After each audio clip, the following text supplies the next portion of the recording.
Both managers that are meeting at home plate with the umpire. Greg Riddick of the Padres, Buddy Harrelson there took over for deposed managers last year.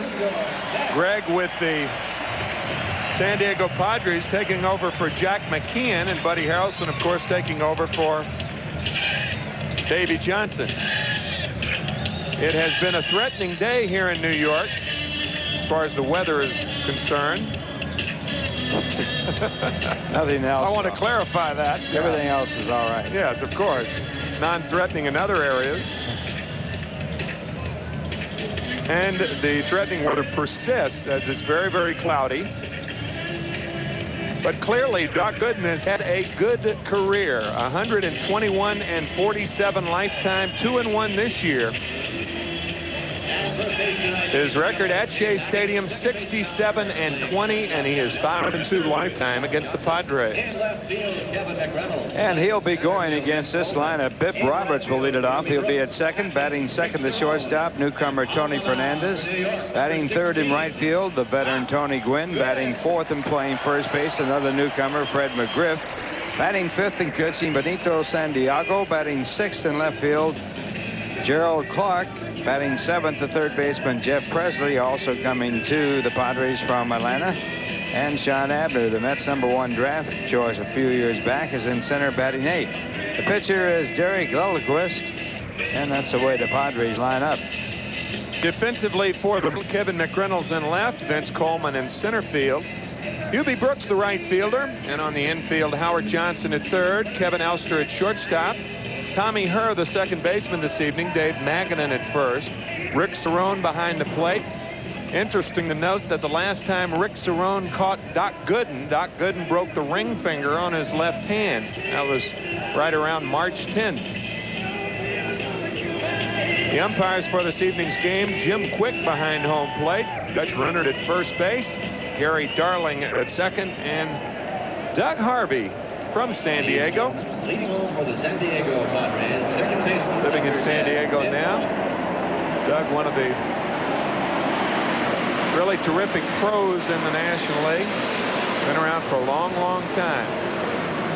The Mets have lost 2 in a row. The Padres have lost 3 in a row. San Diego winning their first game in Philadelphia over the weekend. Then the Phillies beat them 3 in a row as Bip Roberts takes a call, strike one, to open the ball game. Bip, one of the best kept secrets in baseball. This guy can play. 309 batter last year, off to a quick start this year, batting .274. Now, Ron, very scholarly. Ex-Yale attendee. Ball and 2 strikes now to Roberts. Roberts, one of 3 players to hit 300 or better with at least 40 extra base hits and 40 stolen bases. The other 2 last season. Ricky Henderson. Pretty good company right there. It's 300, 40 extra base hits, and 40 stolen bases.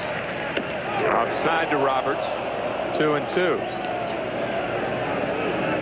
He led the National League with 62 hits to the opposite field. The Mets play him straight away. And he hits the ball the other way as McReynolds is back. And a relatively easy out here in the first inning. And that'll bring up Tony Fernandez. Shortstop number 8, Tony Fernandez. One of the 2 players coming to the Padres from Toronto. It was Fernandez and Fred McGriff. For Joe Carter and Roberto Alomar. Tony only 30 years old. It seems like he's been around forever. Fine, fine player. Low, ball 1 to Fernandez.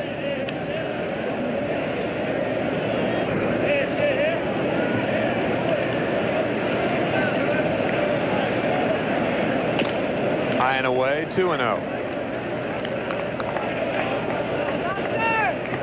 Tell you how big that trade was. That was as big as redundant, but it was. Tap toward first. Magadan should make the play. Over to Gooden, 2 outs. Only the second time in history that 4 players have been traded with at least 140 games under their belt. Number 19. Fernandez and McGriff played over 140 games last year. So did Carter and Alomar. Only other time that 4 players were traded who played that many games was back in 1971 when Joe Morgan and Dennis Menke went from Houston to Cincinnati for Tommy Helms and Lee May. And the curve to Tony Gwynn is the ball. Not unusual, those numbers. Not at all. Grounded sharply to second. Up with it, Tommy Herr, and an easy. Padres go meekly. Appropriately for Padres, huh? No score. Middle of the first. We're back from this word, after this word, from your Tri-State Toyota dealer. Showing you 1990 statistics for Derek Lilliquist is because this is his first start. Last year, 5-11. He was just recently called up from Las Vegas, the AAA affiliate of the Padres. And he'll be pitching against this lineup. Vince Coleman leading off. Tommy Herr batting second. Maggott in third. Huey Brooks batting in the 4th position. He's in right field. Batting 5th and playing third base, Howard Johnson. Batting 6th in left field, Kevin McReynolds. Batting 7th, the shortstop, Kevin Elster. Batting 8th, Rick Cerone, the catcher. And Doc Gooden will be batting in the 9th position. And the first pitch is high to Coleman. Put Cerone in the 7th batting position and Elster in the 8th. No score, just underway here at Shea. Second series of this homestand in which the Mets will face their 3 West Coast opponents after just losing 2 out of 3 to the Pittsburgh Pirates. 2 balls and no strikes to Vince Coleman. Strike 1.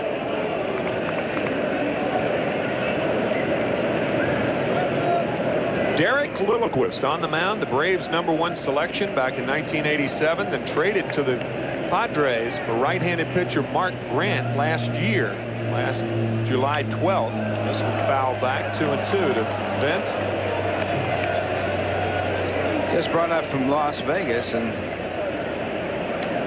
there in Las Vegas in 3 game starts, he was 1-0 with an earned run average of 3.20. It's unusual when you have that kind of a stat coming out of Las Vegas. It's usually 0-0. Nothing left.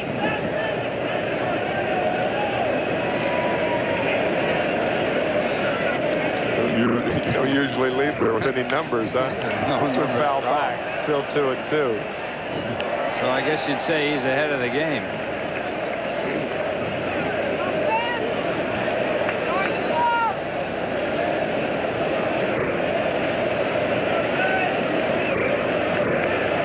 Defense about straight away for Coleman.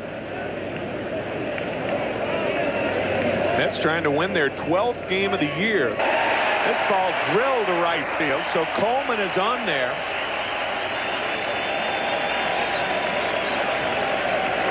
And that is good news for the Mets. Vital that Coleman's on-base percentage above last year's, when with the Cardinals his on-base percentage was only .340. Came into this game with a .349 on-base percentage with 15 walks, make that 14 walks and 15 hits. So now he gets his 16th hit, and he has 11 stolen bases, tied for the league lead.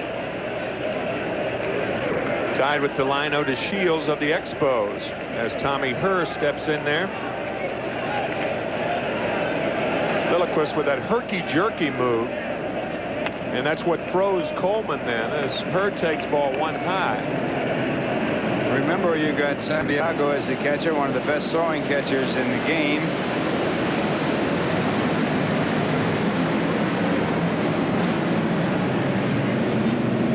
Teams have just almost quit running against Santiago.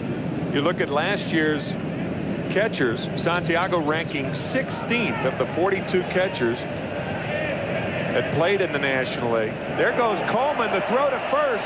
McGriff's throw gets him. Fine play by Fred McGriff. The throw pulled him towards second. He was in the baselines, actually. He throws to Fernandez for the first out of the inning. McGriff, a fine fielding first baseman. Big jump by Coleman. McGriff has to make a hard throw into the shortstop covering, and Fernandez, his teammate at Toronto last year, takes the throw for the out. So Coleman caught stealing. That is the third time he's been caught stealing this year. Hit hard down the third base line. We're talking about Santiago. He ranked 16th as far as catching percentage. Of course, he was helped out by Lilliquist to get Coleman there. With that type of arm, teams just are not as apt to run on Santiago anymore. Got the best arm I've ever seen behind the plate. Sure quick. Of course, he throws most of the time from his knees. He used to practice that as a youngster. Ball and 2 strikes now to Tommy Herr.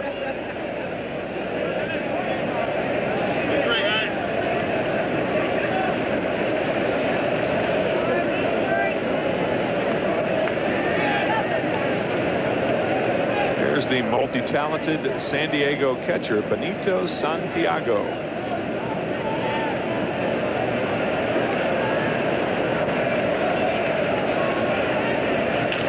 Breaking ball lifted to center field. Sean Abner over. 2 outs here in the second inning. Leadoff single by Vince Coleman. He was erased on a pickoff play by Derek Lilliquist, and now Herr flies out. First baseman, That'll number bring up 10, Dave Magadan. Dave Magadan. Cubs came into this game with the lowest team batting average in the National League at .212. Padres at .256 are the 4th best hitting team.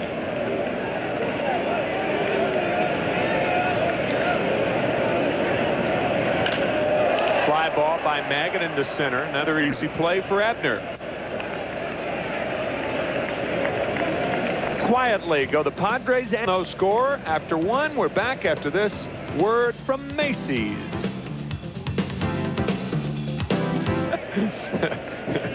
We were talking to McElvain about walk softly and carry a big stick. Yeah. Teddy Roosevelt had red hair, didn't he? I guess. All right. I think he needs to reorder his Louisville Sluggers as Fred McGriff smokes one down the right field line on the first pitch. And I think it's going to be scored as a base hit. We'll see how it's scored. Magadan went to his left. The ball was playable, and it is a base hit for Fred McGriff. First pitch of the second inning. And McGriff extends his hitting streak to 7 consecutive games with that base hit as he gets on as the ball eludes Magadan at first. Funny, 2 years ago, he and Magadan both worked out together in Tampa. Both are Tampa products, as is Doc Gooden. Gooden faced McGriff in high school. As Santiago now takes a fastball low. Benito off to a fast start, batting .284 with 1 dinger. No score here in the second.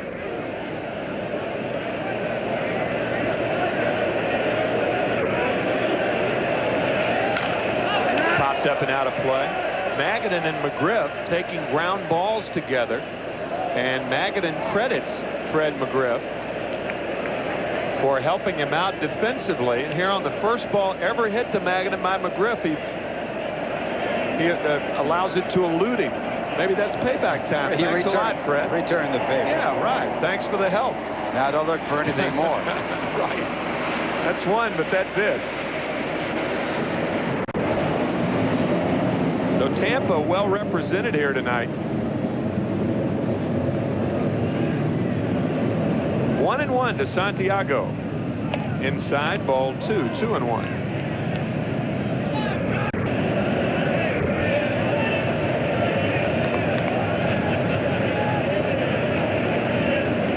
Santiago, one of many Padres struggling against Gooden in this ballpark. Doc has held the Padres throughout his career to a .202 batting average.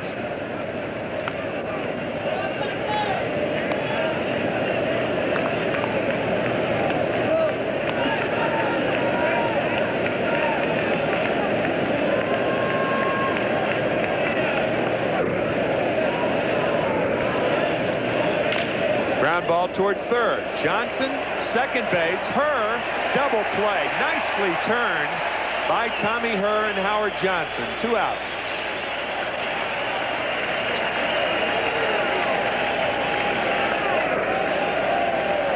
Well, around the horn it goes, and it takes a little bit of time to go from the third base side to the second baseman and on the first, and they do it in about 3.5 seconds. Good pivot by Tommy Herr as he gets away from the sliding runner. Santiago a fast runner too, and plus he got out of the box well. Usually if a right-hander hits it and the ball is away from him, that sends him toward first base. If on the other hand he's jammed, he rarely gets out of the box well. Gerald Clark now, check swing, 1-1 to Gerald. Well, the Padres got rid of one Clark and kept another, and they're happy about it. Clark going to the Red Sox, Jack Clark. Ground ball to shortstop. So after the leadoff single by McGriff, Doc Gooden faces the minimum. Still no score after 1.5, and we're back after this from Budweiser.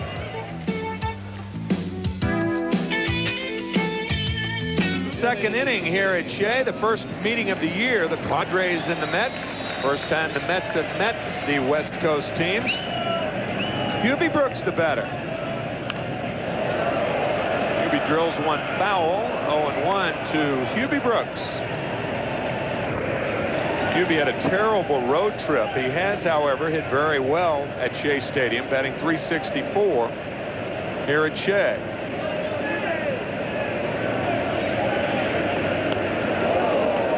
Backup slider from Lilliquist. Lilliquist with that herky-jerky style. Looks like he'd be tough to pick up if you're a batter. 0-2 to Brooks. He's had trouble in the majors, 13-21 lifetime. Inside, ball 1, 1-2.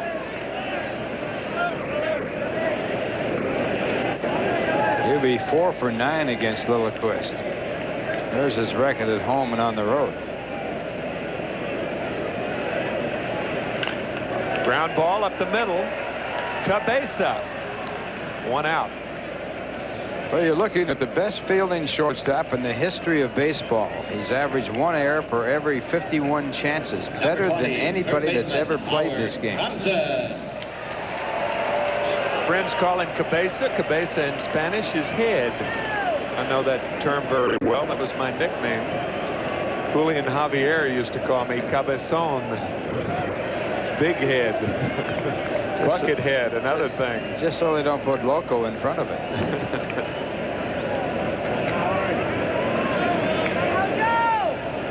Howard Johnson now the batter. Ball 1 to Hojo. You're watching Mets Baseball 91 on Universal 9, WWOR-TV, Secaucus, New Jersey. Ball and no strikes to Howard in the second inning. Check swing, could be a tough play. Thrown away by Jim Presley. So we'll see how that's going to be scored. Probably a base hit. Presley playing Johnson back. And it is scored, a base hit for Howard Johnson. Well, the excuse me base hit. Checks on the swing, and Presley trying to make the play in a hurry. Throws it up the line. Griff has to stay away from it, or he would have been taken out in the right field.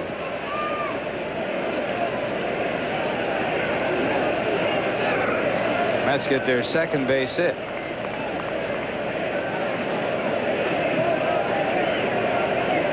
Johnson at first base. Kevin McReynolds 0 for 9 lifetime against Lilliquist as the batter.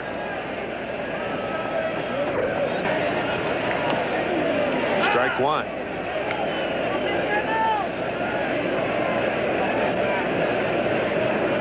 McReynolds, his first 2 at-bats on opening day, and then he was taken out of the lineup due to an injury. Out for about a week. Off to a sluggish start. As sluggish as the weather. This one hit hard to left field. Gerald Clark right there. McReynolds drilled it. Clark playing it perfectly. There are now 2 outs.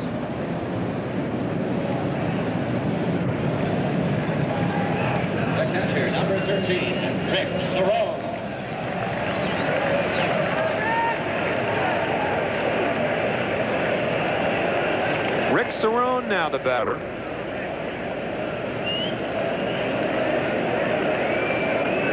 First time at bat as a Met, a home run off Roger McDowell in the second game of the season. He has a 7-game hitting streak, and he's only played part-time. Foul back. No balls and 1 strike to Rick Cerone.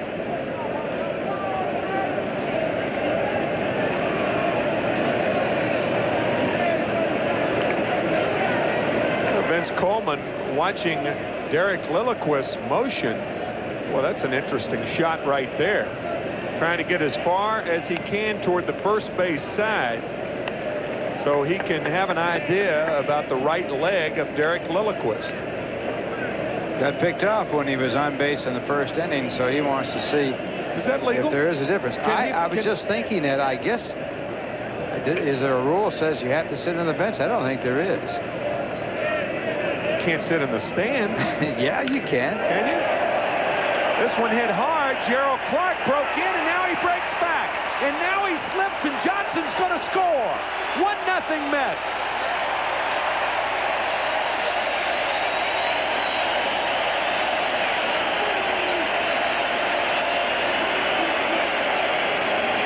The Mets slip-slide their way to a 1-0 lead. Well, Cerone now has hit in every game that he has been in this year as a starter, and he hits this ball hard. It's misjudged out there by Clark, and then after a late start, he goes back and then slips on the warning track, and that gives Johnson enough time to come around and score from first base. So the Mets score first. Second slip, and that allows third base coach Mike Cubbage to send Johnson home, and we'll see if Gerald Clark injured himself. The field is rather wet. Took some moisture today. Well, we'll look at it one more time. Well hit ball, a late start, as it's misjudged by Gerald Clark in left. Now he can't catch it. Goes to play it off the wall and slides down there, turns his ankle a bit. Johnson comes in to score. When the Mets have scored the first run of the ball game, they have won 7 and lost 3. He might be leaving the game.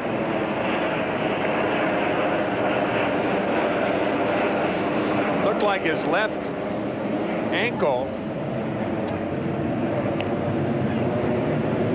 And Mike Aldretti will be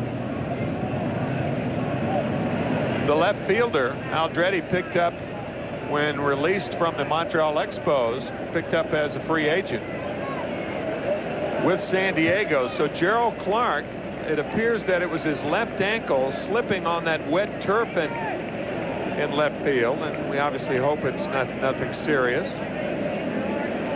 Here's it appeared, you could see that left foot coming in under Gerald.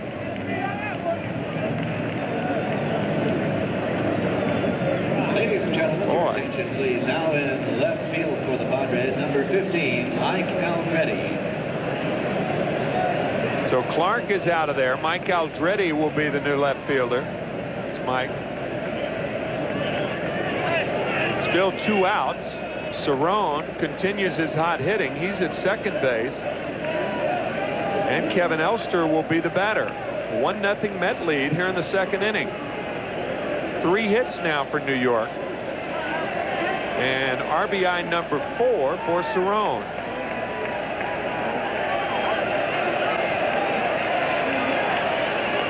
Curveball is inside to Elster.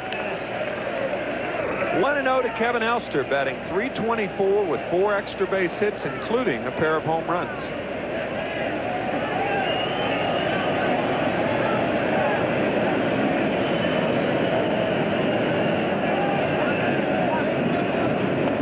Ball 2.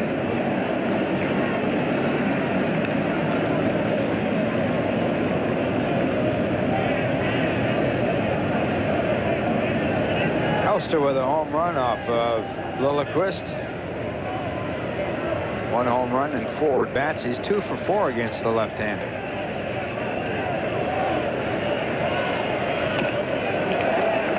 balls and no strikes to Kevin Elster.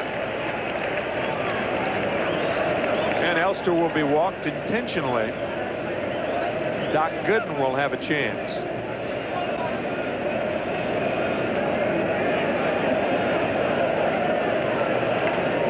An infield hit by Howard Johnson with 1 out. And after a ball drilled to left field by Kevin McReynolds, Rick Cerone came through with a double over the head of Gerald Clark. Clark injured his left ankle, it appeared, going after the ball.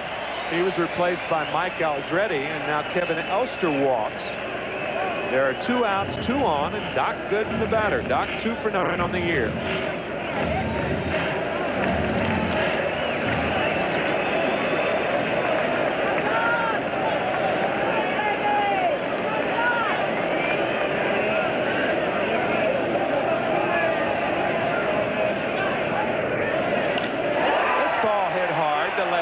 Aldretti there, however, and he makes the play.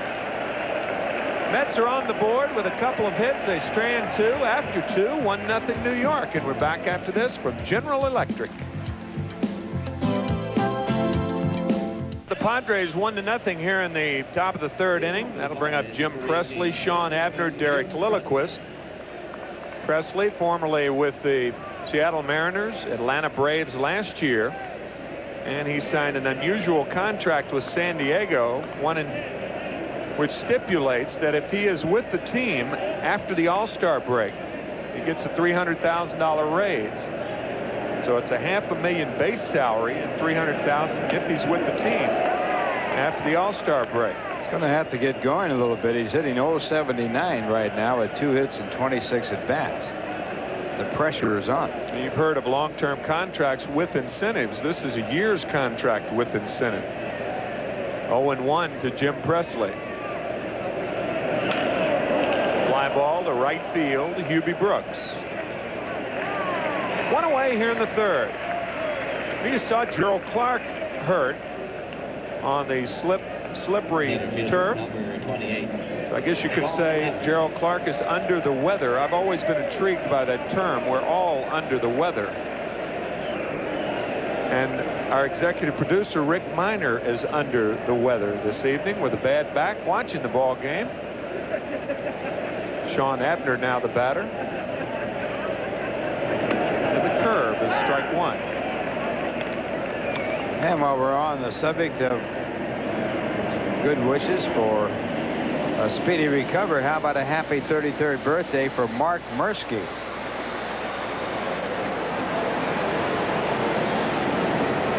Mark, 33 years old today, and a happy birthday from all of us. No balls and 2 strikes to Sean Abner. Sean was the Mets' first-round draft choice back in 1984 from Mechanicsburg, Pennsylvania, and that just misses. Pretty impressive start against Doc Gooden, huh, in San Diego? 3 for 5 against the doctor, and he's had a home run. Curveball is grounded foul. That was the pitch that he hit out off Gooden in his first game that he faced Doc. A curveball. Still 1-2 to Abner.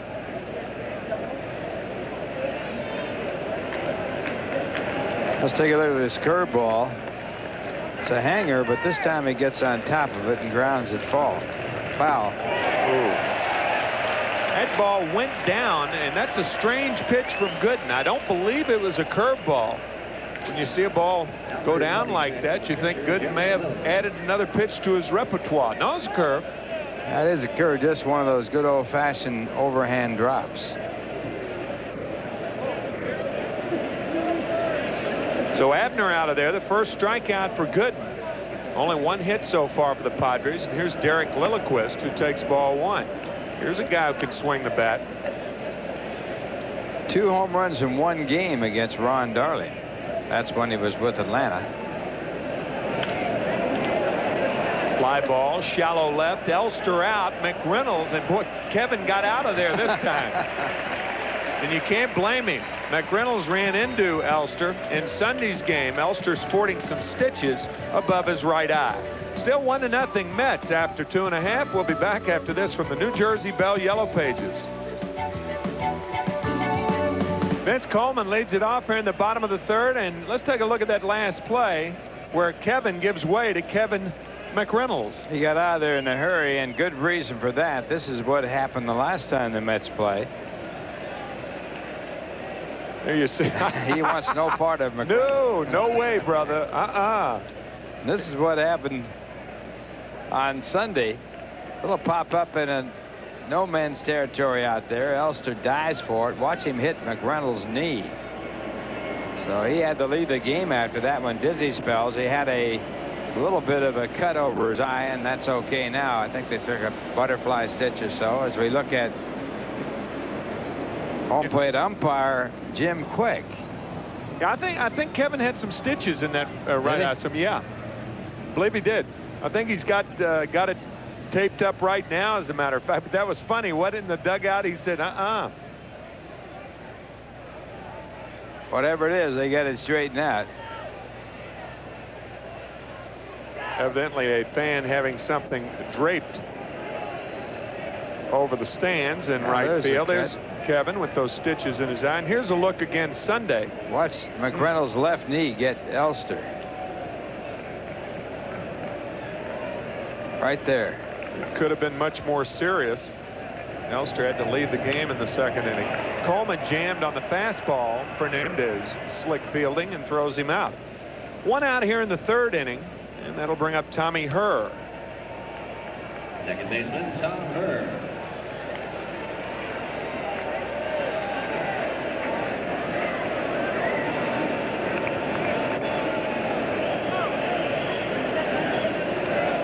Tommy flied out to center field, his first at bat.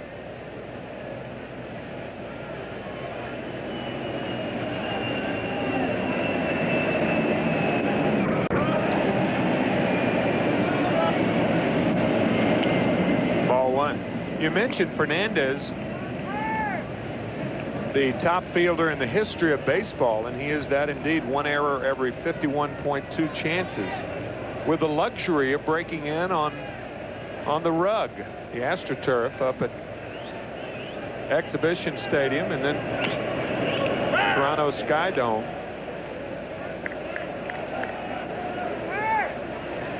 And it's easier to field on the artificial surface. Get the truer hop, albeit a little bit faster hop. Blue Jays played 99 games on the rug last year. They play only 42 games on the rug this year in the National League, since San Diego does not have AstroTurf. 2 balls and a strike now to Tommy Herr. Larry Boa held that record for the best fielding percentage at shortstop. Grounded past Presley at third base. Aldretti quickly, and Herr's going to try it. The throw to second, not in time. Herr with a double, his 6th of the year. Well, the disadvantage of being left-handed in left field shows up here to some degree. Point. Right down the line, Aldretti, a left-handed thrower, and he has to make a total pivot to make the throw into second. One thing that makes this play tough for a left-handed thrower is the fact that he has to make the turn and then find the bag. And Herr does a good job. Here's his turn. Now he has to pick the bag up after he turns. And even though he made a fairly accurate throw, Herr able to get down for the double. Good job of base running by Tommy Herr.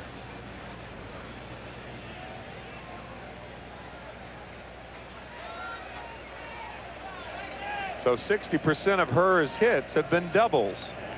Magadan now, ball one.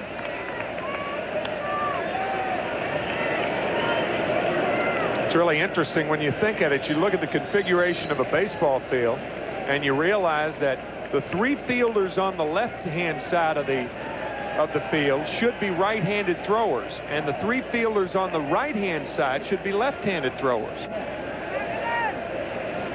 There has been left-handed throwing second baseman, but not many because of the double play. Yeah, obviously your shortstop, second baseman, or shortstop and third baseman are all right-handers. There haven't been too many left-handed throwing second basemen, but Certainly first base is a left-handed position. Absolutely. The reason that second base isn't is because of the double play. You don't want to pivot down there, but right field's a left-handed throwing position. If you go toward the line, you're in better position to throw back to second. And as you pointed out, if you go toward the line, you're a left fielder. Being right-handed is much better to throw towards second or third.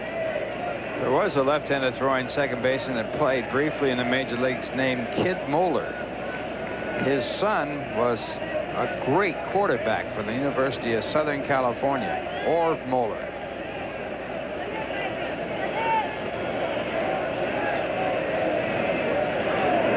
Breaking ball grounded towards second. Bip Roberts. And there are 2 outs as Herr moves toward third.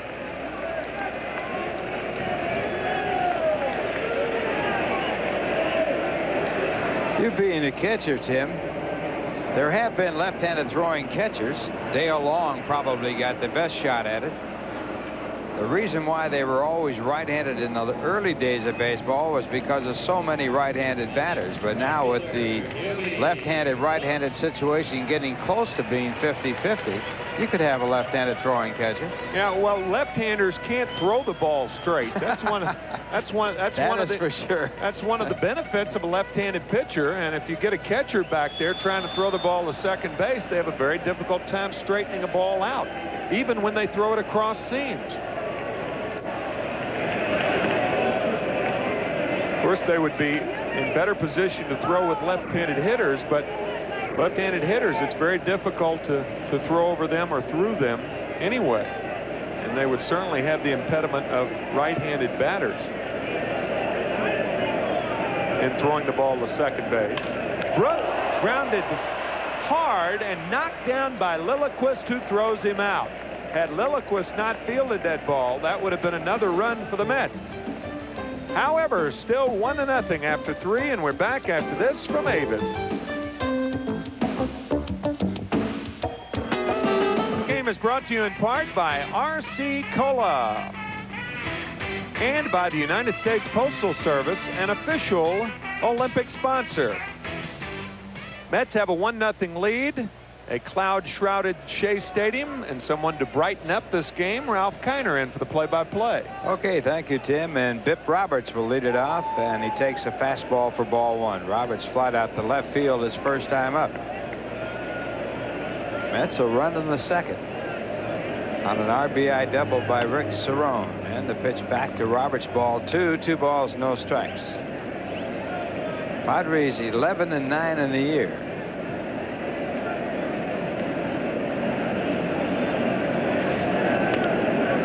2-1.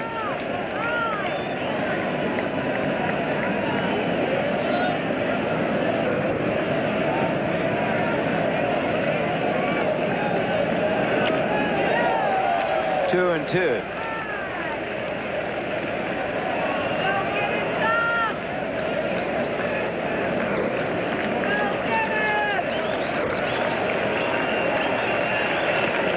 And 3 and 2.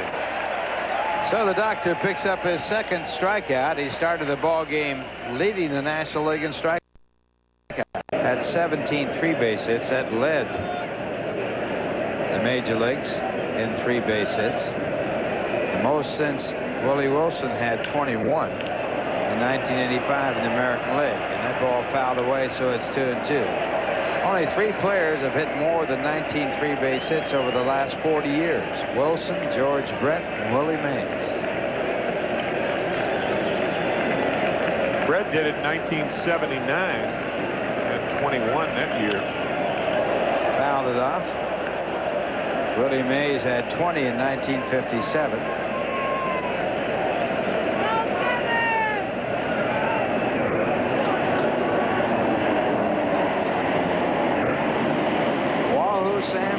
The all-time leader in 3-base hits.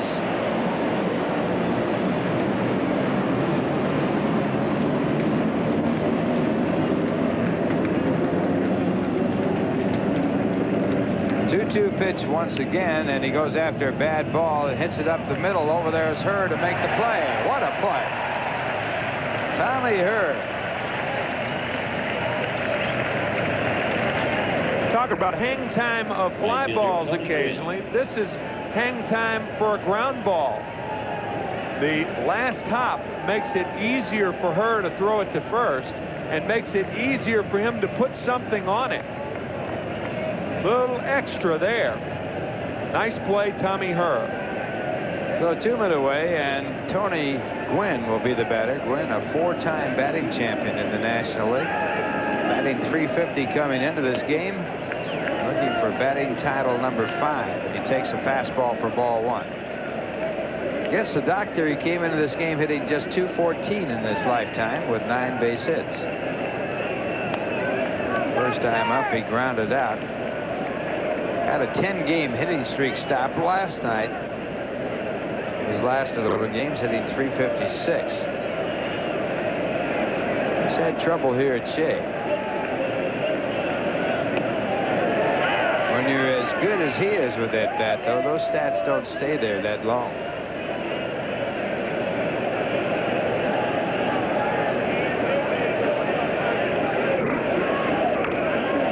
Fastball fouled off, 2-2. The reason he has the lowest batting average of any other park here at Shea Stadium has something to do with the park, but it has more to do with the pitching that the Mets have had over the last 7 years. Actually, San Diego, a very tough park to hit in. You take into account the San Diego Jack Murphy Stadium ballpark.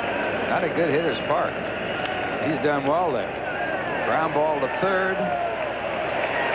And the Padres go in order with some good defensive play by the New York Mets. The score at the end of 3.5 innings. The Mets won, the Padres nothing. And here's a word from R.C. Cola. Mets won, the Padres nothing. We're going to the bottom of the 4th inning. The Mets got their 1 run in the 2nd. It was started by Howard Johnson, who will lead it off here in the 4th. Soup's hot.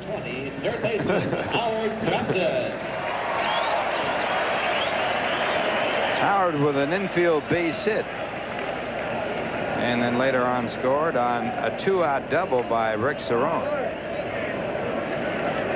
Only run of the ball game as Derek Lilliquist works there in the 4th inning. Howard Johnson with 143 home runs.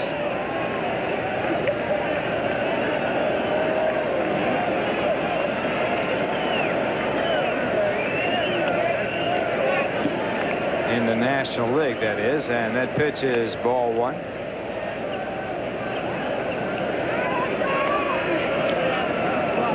Johnson so far this year with 3 home runs, 13 runs batted in, batting at 185 coming into this game.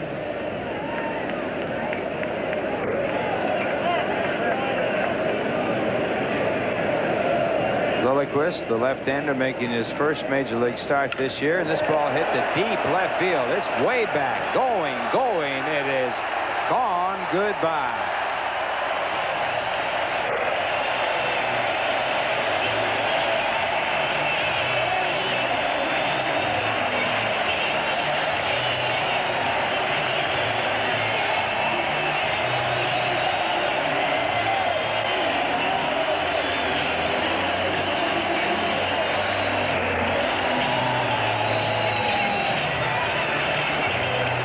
When you have soup, you have to have something with which to stir it. And this stirs it up a little bit. High and deep over the head of Mike Aldretti. So the Mets lead it 2-0 as Johnson gets his 4th home run of the year, and it brings up Kevin McReynolds, who lined out his first time up, and he takes the first pitch for strike 1. Johnson ladling that ball over the left field fence, I guess you could say. Man, was that high. Almost disappeared from sight in the soup.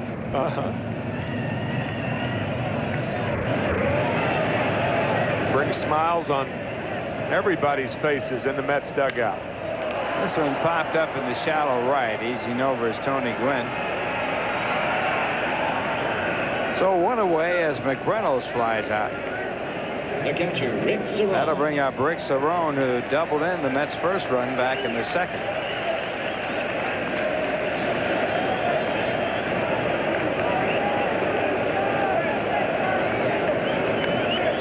now has hit 8 straight ball games for the New York Mets. Signed as a free agent this year after playing for the Yankees last year and hitting over 300. A fastball, a ball. Howard Johnson now with 4 home runs, 3 off left-handed pitching. His last 3 home runs have been off left-handers, and that's got to be a good sign when Hojo can take up some of the slack against left-handed pitching. That bad arm last year. 42 of his home runs that he's hit in the National League have been as a right-hand batter. 102 as a left-hand batter. Last year he had a bad year against left-hand pitching. In fact, the Mets had a bad year against left-hand pitching. A lot of it attributable to that shoulder, and the fastball fouled off, 2-1. Mets with the lowest average in the major leagues, batting average, against left-handed pitching last year, and the highest against right-handers. Mets against left-handed starters this year won 6 and lost 5, and this ball hit hard to left again. Back goes Aldrete. It's over his head and off of the fence, and Cerone with his second double, and both of them almost identical. Well hit balls by Rick Cerone.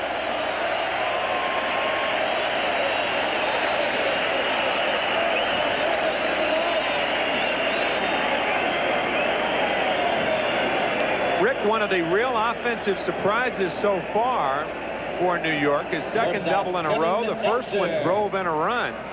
Aldrete could have made that play, but going back that quickly, it was a tough play. And a double all the way. I tell you, the ball didn't have a lot of loft on it. And Aldrete had to get back quickly. And Cerone has his second double. You could hang clothes on that one. It was really well hit. And now the batter is Kevin Elster, and he takes a curve inside for ball 1. Elster was walked intentionally his first time up, with Cerone on second base and 2 men out. Cerone's now at second with 1 out. Doc Gooden on deck.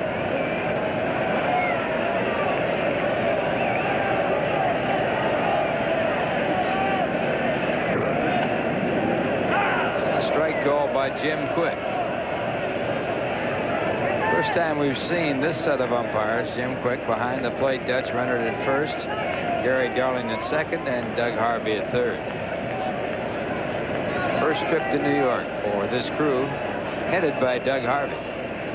1-1 the count. Curveball popped up. McGriff at first base and 2 men away. Cerone holds at second base, and that'll bring up the doctor. He hit flat out the deep left his first time up.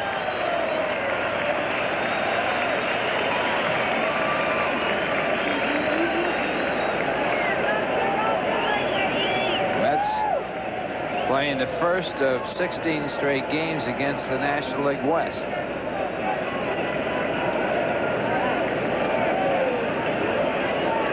They are 11-8 against the East. And the doctor slices one down the right field line. It'll be a base hit and an RBI. Cerone comes in to score. The doctor falls rounding first, but gets back into first. And the Mets lead it 3-0.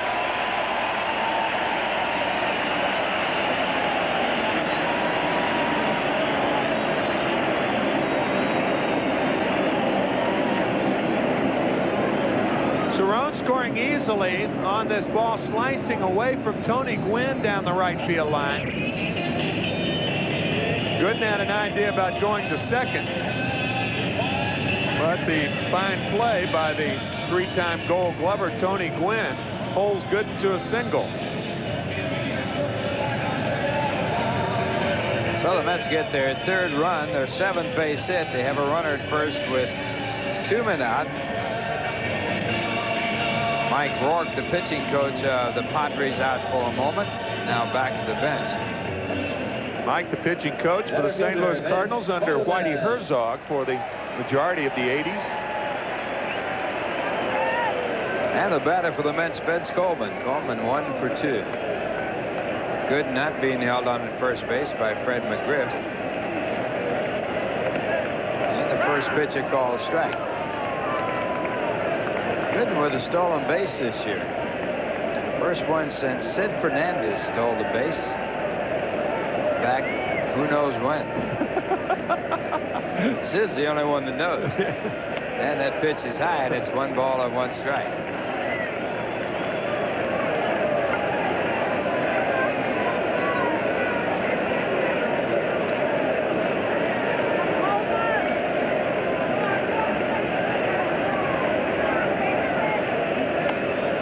Breaking ball for ball 2. 2 balls and 1 strike. I remember that Fernandez stolen base. He was on second base in about an 8-run game. He thought the steal was on. The bunt was on. Sid took off and made it. For the surprise of everybody. Including Sid. Sid incidentally on the disabled list, and he'll be on it for at least another month. Broken arm that he broke in spring training on a line drive hit back to the middle. 2-2 the count to Vince Coleman. Vince leading by a score of 3-0, 7 hits to 1 over the Padres. And that'll do it. The Mets get 2 runs on 3 hits. They leave 1. And the score at the end of 4. It's the Mets 3 and the Padres 0. Now here's a word from Budweiser.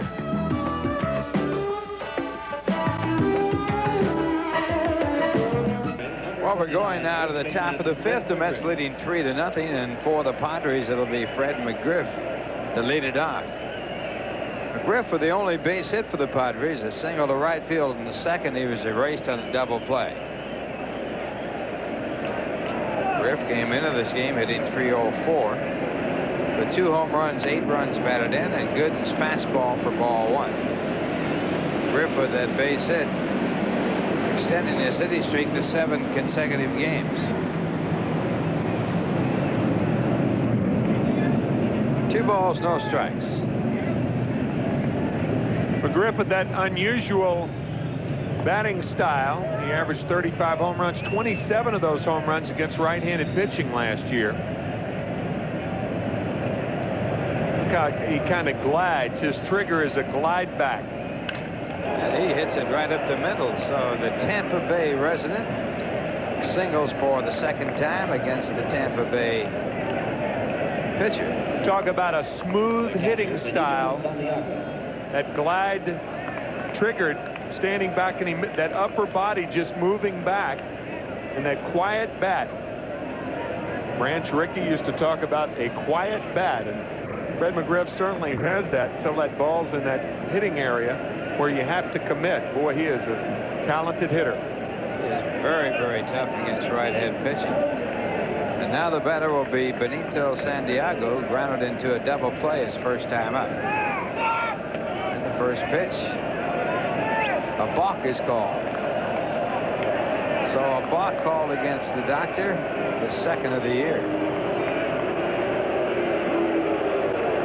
Sometimes you just lose concentration, and there's no reason to balk with McGriff on first base because he's not going anywhere.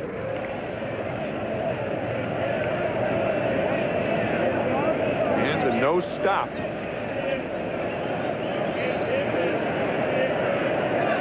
No intent to deceive the runner there, as the letter of the law is not really being violated. It looked to me like he did the same thing on the first pitch with McGriff at second base as he did with Fred at first. 2-0 as the doctor falls behind Santiago.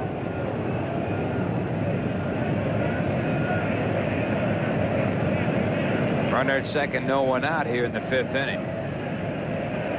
The fastball hit out to deep center field. Coleman a long way to go. He's back to the warning track, and it is gone. Goodbye.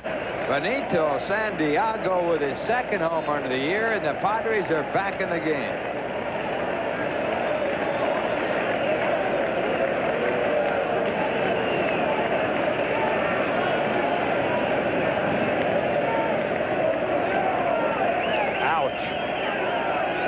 Santiago scalding that ball to right center field. I mean, he hit it a ton. Fastball on the outside part of the plate.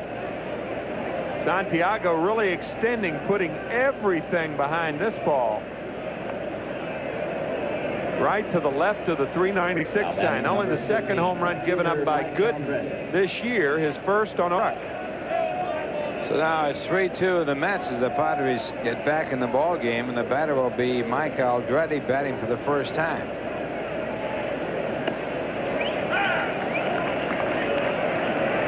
Aldretti replacing Gerald Clark in the outfield after Clark injured an ankle on a two-base hit by Rick Cerone. The one-strike delivery. The curveball for a ball, 1-1. Aldretti released by the Montreal Expos earlier this year and signed as a free agent by the Padres. He hit .242 for the Expos in 96 games.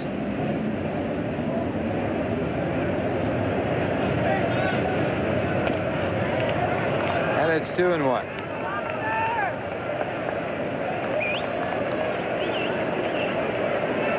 I think Mike Aldretti, a victim of a guy characterized as a guy whose skills have diminished because of lack of playing time. Good-looking hitter when he first came up with the Giants.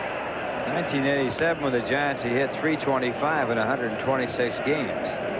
Just missed qualifying for the batting championship. Doesn't have his other skills like running and throwing. Not a fast runner. Tough for him to play every day, so relegated to the bench, and at lack of playing time, your strengths diminish too. And his strength, of course, is swinging the bat. Mark Carrion, there's a guy right there. Great example. Graduated at Stanford, and the ground ball to the first base side. Now Aldretti the first out. Take a look at the American League scoreboard. We looked at the Macy's National League, and on the American League, Seattle over Baltimore. Boy, the Orioles, with the possibility of Glenn Davis being out all year, they're losing 2-1 in the fourth. Chicago and Milwaukee, no score, just underway. 4-0 the Red Sox over Minnesota in the third. No score, Detroit at Kansas City just starting. Same with Toronto at Texas, and New York at Oakland, Cleveland at California later on. Ricky Henderson going for stolen base number 939 tonight. There's Greg Jeffries, who's on the injured list right now, and the batter, Jim Presley, and he takes a breaking ball for ball one. Presley flat out to right his first time up.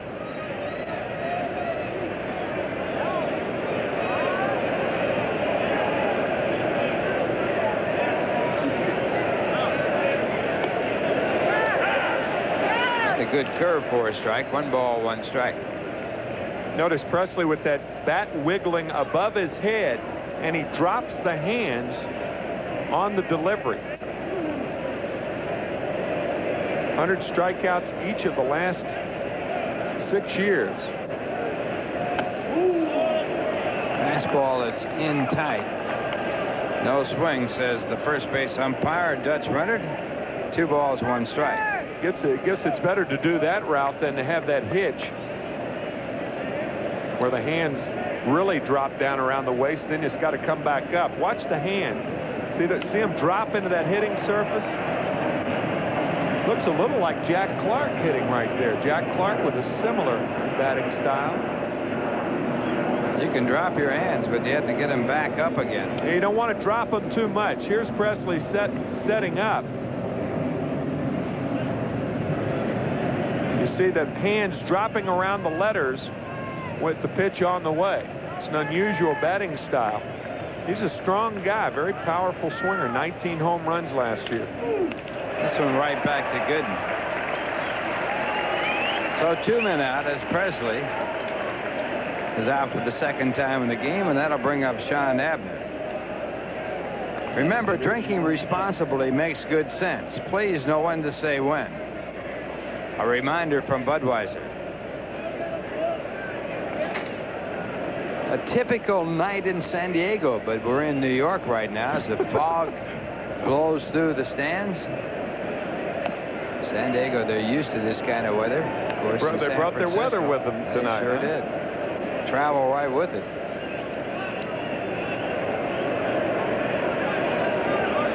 Feel right at home as the curveball is pulled foul by Abner, and the count 1 ball and 1 strike. Abner was struck out on a curveball his first time up. There's the strikeout on Abner as Gooden picked up his first strikeout of the game. He has 2 so far. Back again with the curve. 1-2.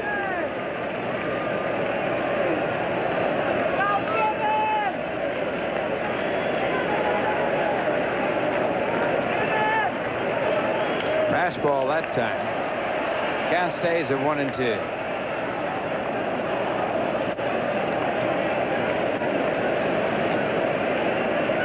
On deck batter is Lilliquist, the pitcher. Very good hitting pitcher.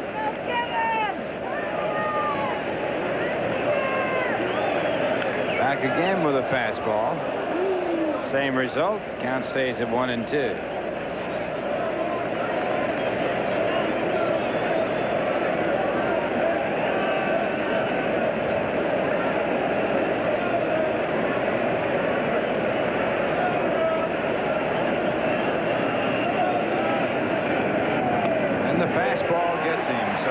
Curveballs, 3 straight fastballs, and Abner struck out for the 2nd time, the 3rd strikeout for the doctor. But the Padres get back in it on a 2-run home run by Benito Santiago. They had 2 hits, left none. The score at the end of 4.5 innings. It's the Mets 3 and the Padres 2. And here's a word from the New York Daily News. Now to the bottom half of the 5th. Here you see what used to be quite a triumvirate here. Al Harrison, Jim McElvain, and Frank Cashin. Gene Cohn, the executive secretary of the New York Mets, and back, and reminiscing once again about the old times. But Joe McElvain certainly has gone on to take over the leadership of the San Diego Padres as we have Tim McCarver coming back in for the play-by-play. And Tommy Herr, who is 1 for 2. He had a double in the 3rd inning as the Mets lead 3-2 here in the bottom of the 5th inning. It was a shot that was seen over the last decade here at Shea. Al and Joe and Frank, and now McElvain, the general manager of the San Diego Padres. Ball and a strike to Tommy Herr. I guess that was appropriate.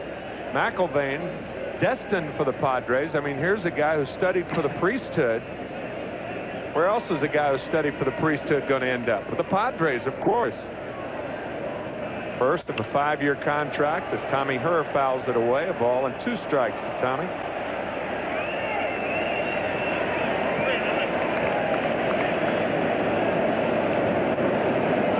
He moved into the Del Mar area there.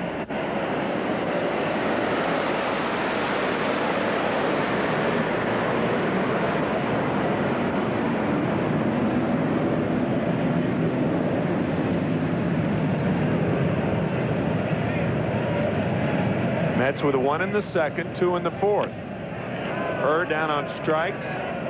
Padres coming back with 2 in the top of the 5th on a 2-run homer by Benito Santiago. That's strikeout number 2 for Lilliquist. First baseman Dave Magadan. That'll bring up Dave Magadan, the first baseman, who is 0 for 2.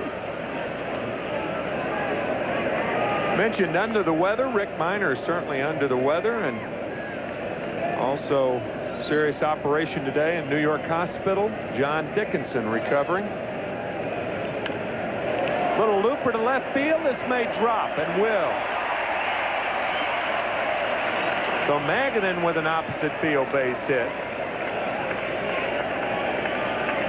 He led the Mets in that category last year, that inside out swing, and a little smile for his old buddy Fred McGriff. 2 Tampons. There's the inside out. If you're playing golf, it'd be a slice. And Magadan with a base hit, his 16th of the year. He leads the National League in walks with 18. So he's been on base 34 times with either a hit or a walk.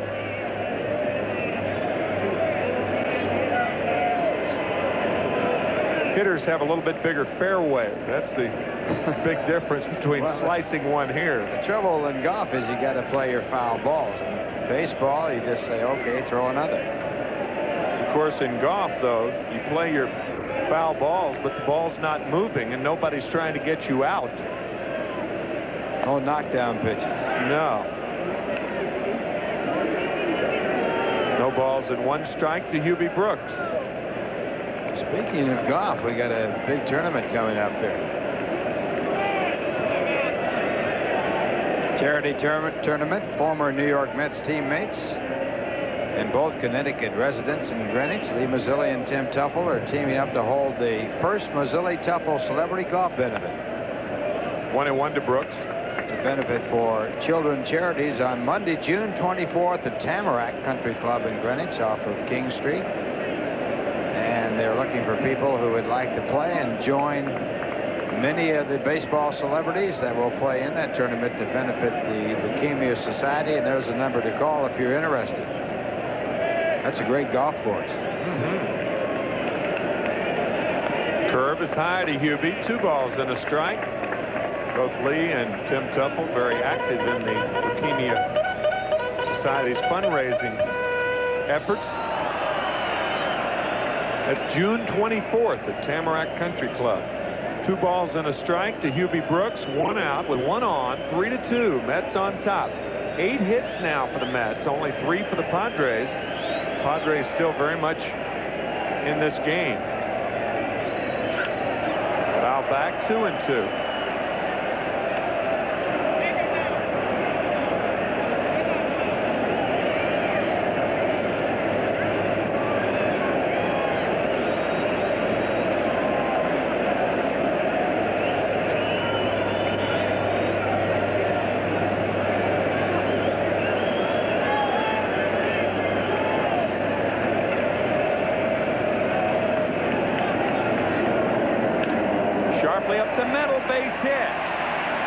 Will stop at second base as Abner charging the ball very quickly. So they're now 2 on with 1 out, and Howard Johnson, who homered his last time up, will be the batter. Well, Hubie just missed driving in a run with a base hit up the middle his last time up. This time it gets through. Lilliquist cut it off the last time. And the Mets have runners at first and second with their 9th base hit of the ball game. And Mike Rourke is once again out to talk to Lilliquist as Wes Gardner, the ex-Met, ex-Boston Red Sox right-hander, up and throwing. Mets have had base hits in every inning and lead by a score of 3-2. I think even though Hojo has homered as a right-handed batter, Greg Riddick probably taking his chances with Johnson. The percentages are much greater for Johnson to do damage as a left-handed batter. He's a much more potent left-hander. So with Kevin McReynolds on deck, I think Rourke out there to give Gardner a chance to warm up. Here's what happened his last time up. Johnson gets his 4th home run of the year, and there's just no doubt about it.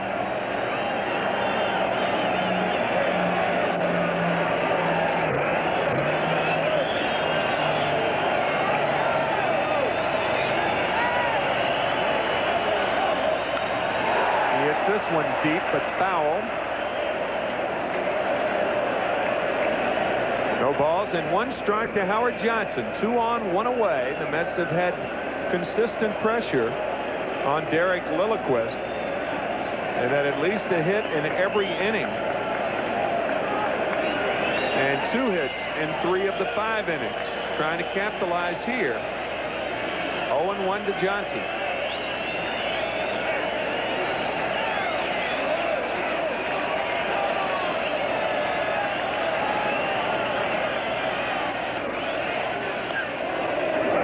Drops in there. 0-2 to Hojo.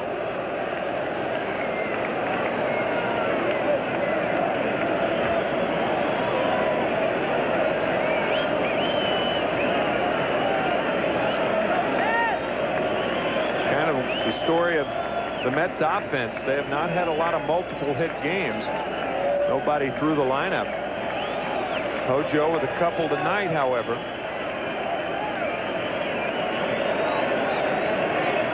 Curve just misses outside. Santiago wanted that pitch. But Jim Quick, the home plate umpire, said nope, went around.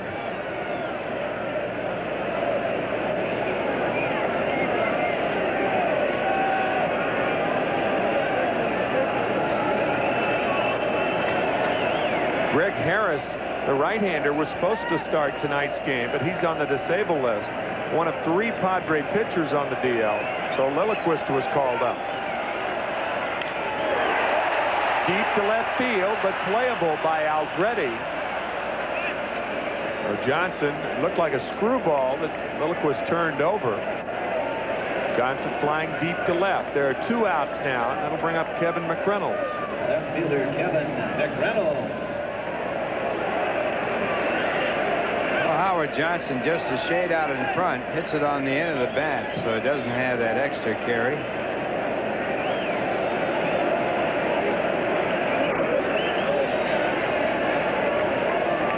Great shot. As Johnson got closer to first, the fans, you could see the fans getting up down the left field side, hoping it out.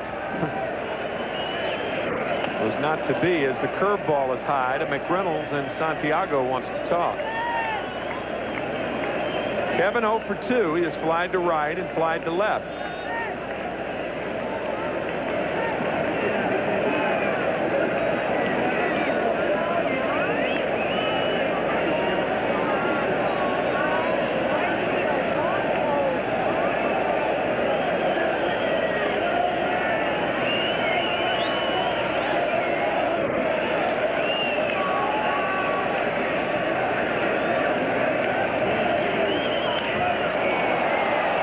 McReynolds.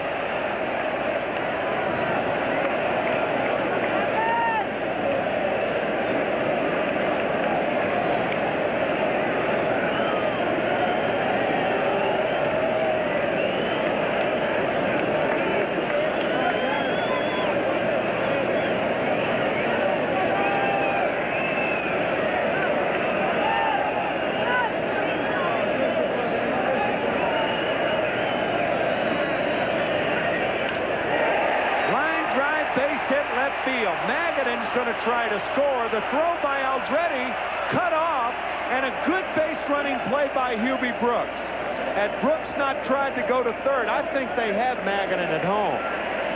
The Mets extend their lead 4-2 after 5. We'll be back after this from RC Cola.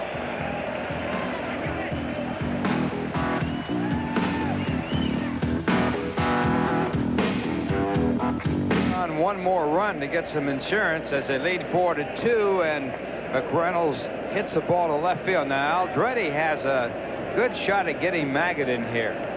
The throw appears to be right on line, but Presley, the third baseman, cuts it off, and Hubie Brooks going for third makes him cut it off and gets tagged out. That allows the run to score for sure, and it would be, I think, a very good play in that spot. I think so.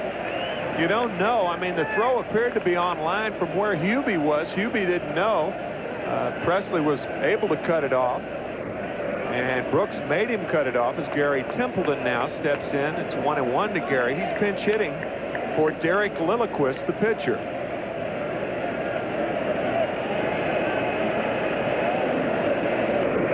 Four to 2 now. So what in effect they did, Hubie Brooks traded an out for a run. And that's good policy in the middle to late innings. Not bad, but 2 men out. And of course, you got the bottom of the batting order coming up. And it appeared there was a good shot at getting Magadan at the plate. The throw looked like it was right on line. Magadan, of course, isn't that fast a runner. As you take a look at San Diego weather here in Flushing, New York. Templeton down on strikes.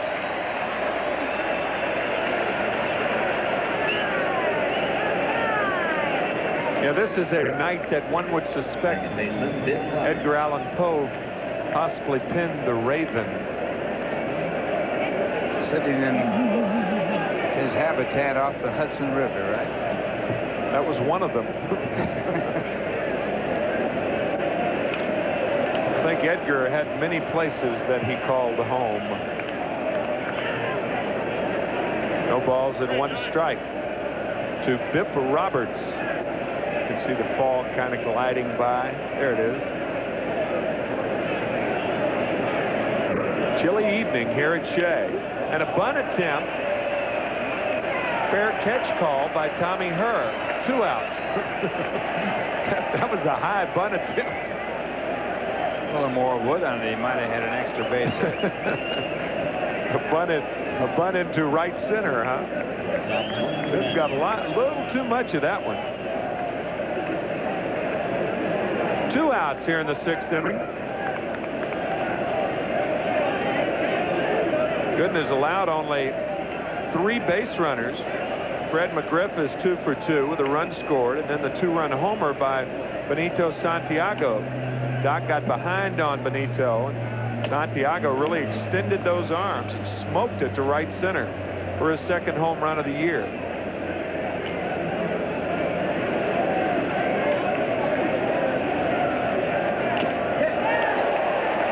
One and one to Tony Fernandez.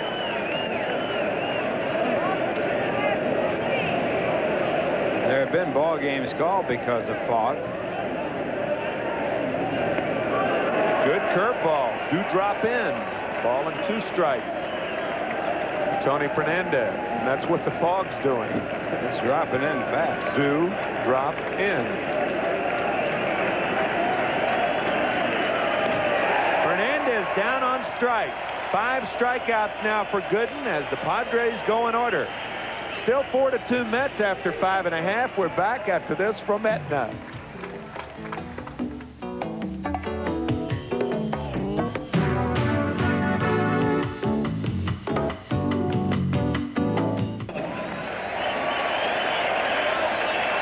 Wes Gardner in relief of Derek Lilliquist. And the numbers for Wes, the former Met. And we went to the Boston Red Sox and the Bobby Ojeda deal.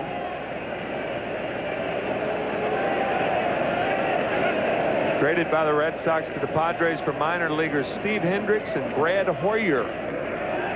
So Wes Gardner is the batter. He was 3-7 for Boston last year in 34 games. He started 9 games. And Rick Cerone fouls it off. 0-1. Another fine performance by Rick. 4-2. Mets on top. 10 hits for the Mets, 3 for the Padres.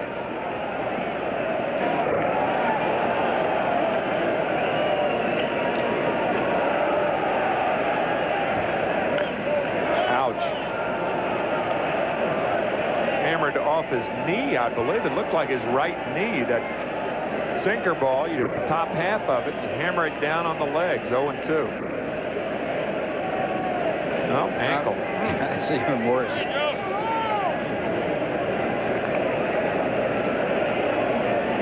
Great shot right there.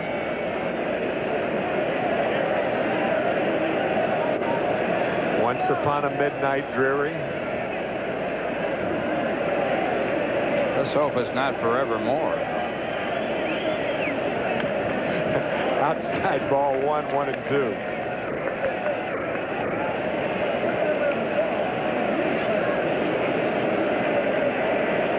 Well, it's really dropping in here now. Yes, they might have to consider this.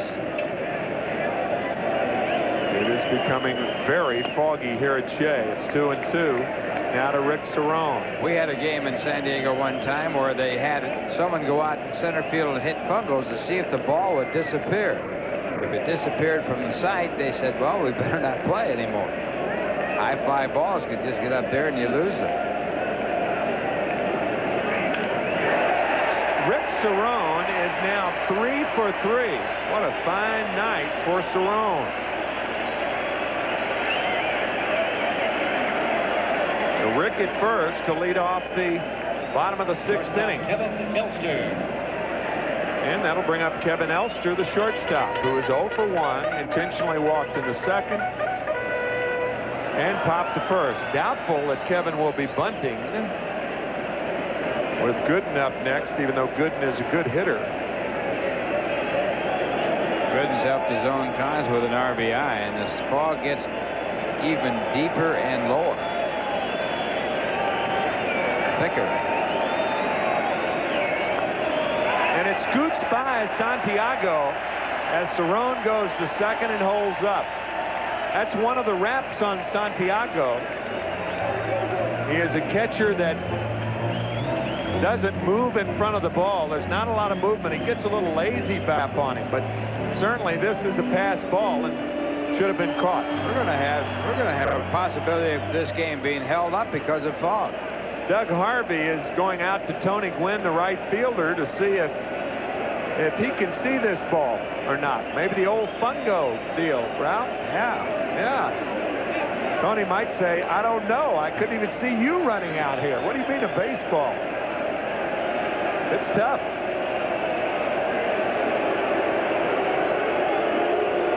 You see what's going to happen here. There's a good chance they'll call time here.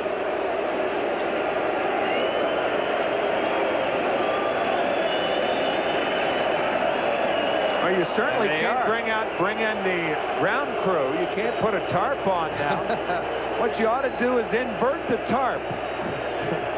Put it up.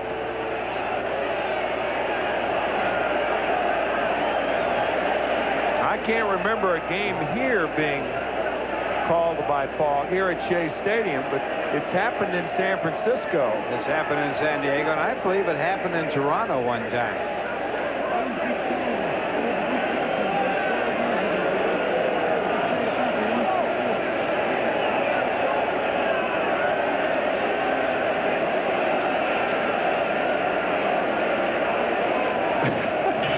Some fans below us with their jackets. They're waving their jackets around, trying to wave it looks like they're trying to wave the fog away. Like a smoke-filled room is Shea Stadium right now. Well, the Mets are on top of the Padres 4-2. They have Rick Cerone at first base. I beg your pardon, at second base. So there's a fog delay here at Shea. Some of those new cars have fog lights on them. Maybe that's what we need here at Shea now.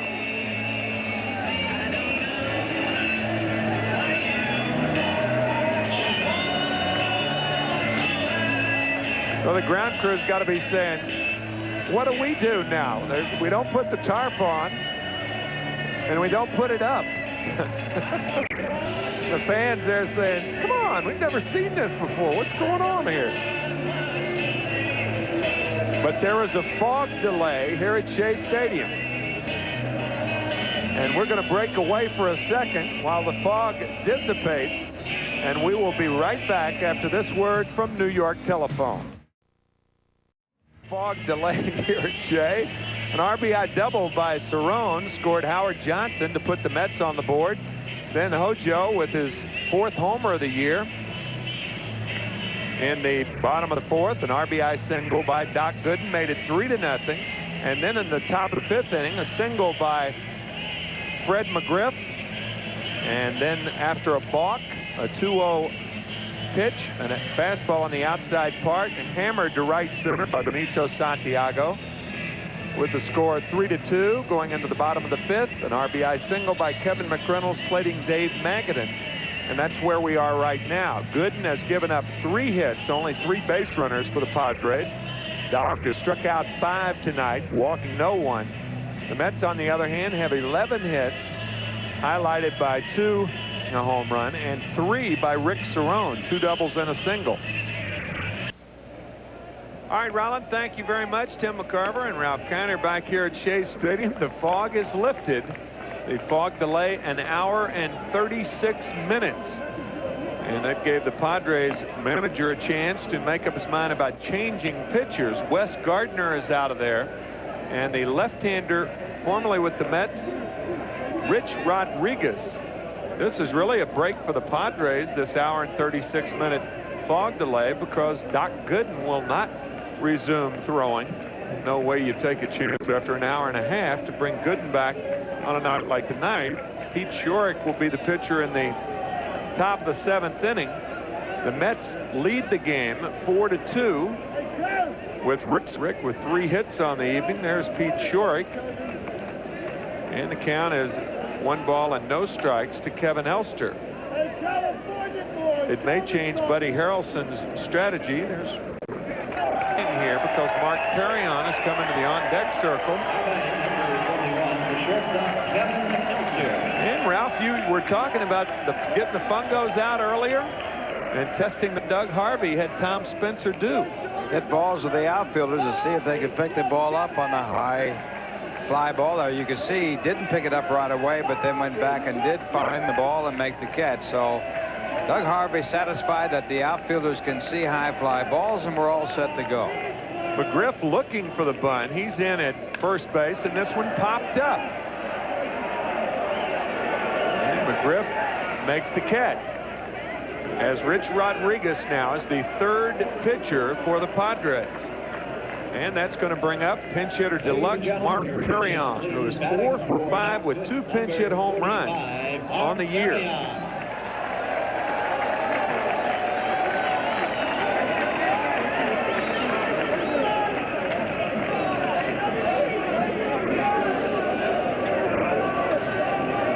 Leader in pinch hit home runs, Cliff Johnson, with a number of teams. The last team, I believe, the Toronto Blue Jays. Cliff had 22 pinch hit home runs.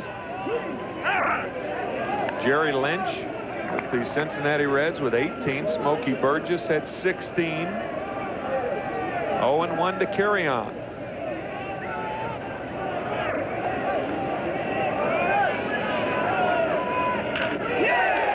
Drilled foul. No balls and 2 strikes to Mark Carrion. All 7 of Mark Carrion's pinch hit home runs have come off left-handed pitchers. Sparse crowd here now. A couple of left-handed pitchers left, and that's about it. Initially, the attendance 17,000. They have thinned out considerably. Ball and 2 strikes to Carrion here in the 6th. A fog delay of 1 hour and 36 minutes. Screwball is outside. 2-2.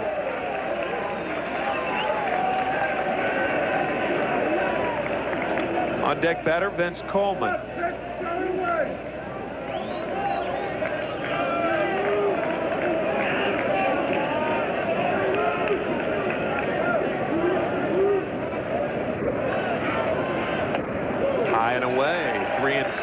So Rodriguez, after running the count to 0-2 with Carrion, now finds it 3-2. 1 out here in the 6th inning.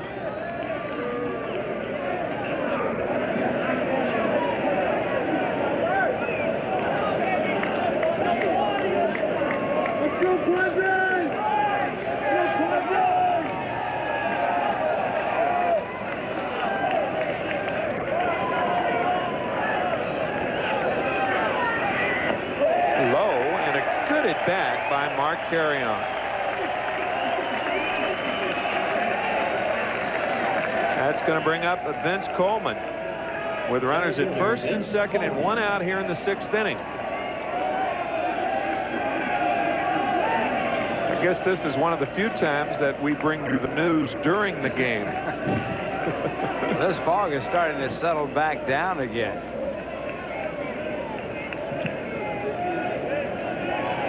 That's the bad news. The good news earlier. Coleman 1 for 3, singled in the first. 0-1 to Vince Coleman.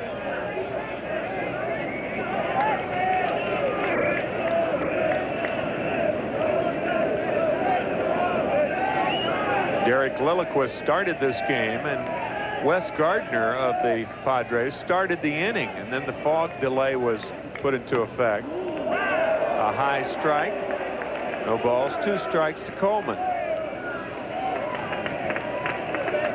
Rich Rodriguez from Downey, California, makes his home in Knoxville, Tennessee. There's Rich. Signed with the Mets in 1984 and then went to the Padres in a minor league deal that included Red Pounders back in 1988.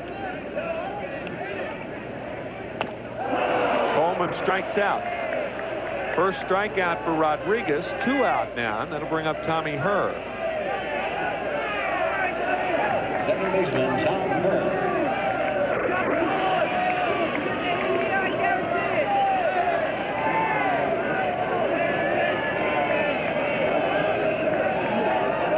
Tommy's double is 6th of the year. He only has 10 hits, but 6 of them are doubles.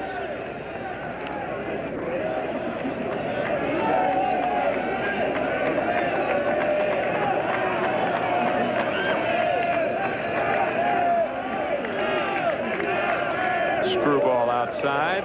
1 ball, no strikes to Tommy Herr. Tonight in Oakland, Ricky Henderson popped out on his first at bat as the Yankees are on top 2-0. Ricky Henderson tied with Lou Brock the all-time stolen base leadership, 938.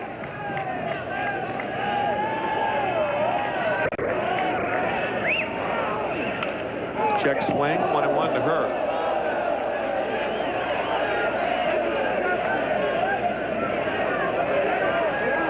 It's all Jeffries needs. See Greg Jeffries next to Keith Miller there. All he needs is a quick move to further inflame that pulled muscle in his rib cage.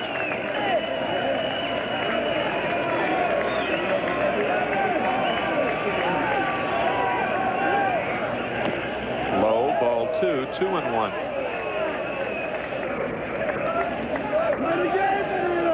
The Mets with 1 in the second, 2 in the fourth, and 1 in the fifth. Padres runs coming on a 2-run homer by Benito Santiago in the top of the 5th inning. We're in the 6th. It's 4-2 New York with 2 on and 2 out. And the count 2 balls and a strike to Tommy Herr. Outfield about straight away for Tommy.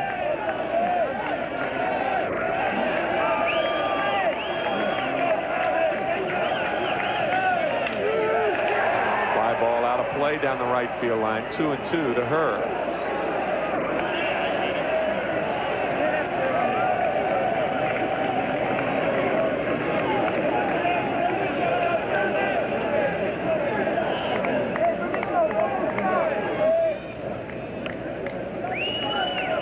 Rodriguez came up with the Padres last year, 32 appearances. He was 1-1.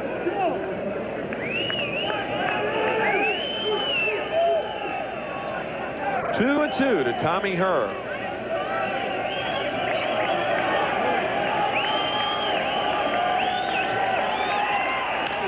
Grounder toward third. High hop fielded by Presley, and the throw to first gets by McGrew. Cerone scores.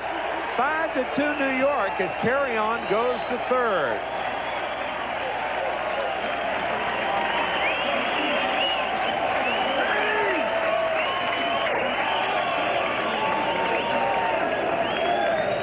Well, Presley had the lowest fielding percentage of any third baseman in the National League. 1 error per 14 chances, and here he has an easy out and makes another error. He's going to be hard-pressed to stay with this ball club as he throws that one away.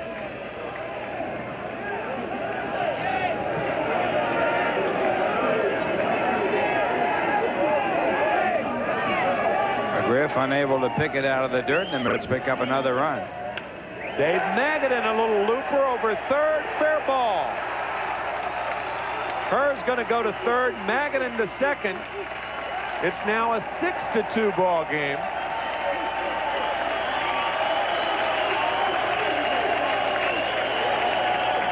Magadan with his second straight hit and his third double of the year. RBI number 8 for Dave. 6-2 New York.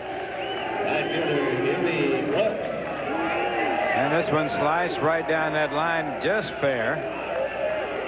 Carry-On scores easily, and the Mets have tacked on 2 here in this inning, and the fog continues to settle in again. So Herr at third base, Maganin at second. The Mets have scored 2 here in the 6th to extend their lead to 6-2. And the fastball, strike 1 to Brooks, who is 1 for 3.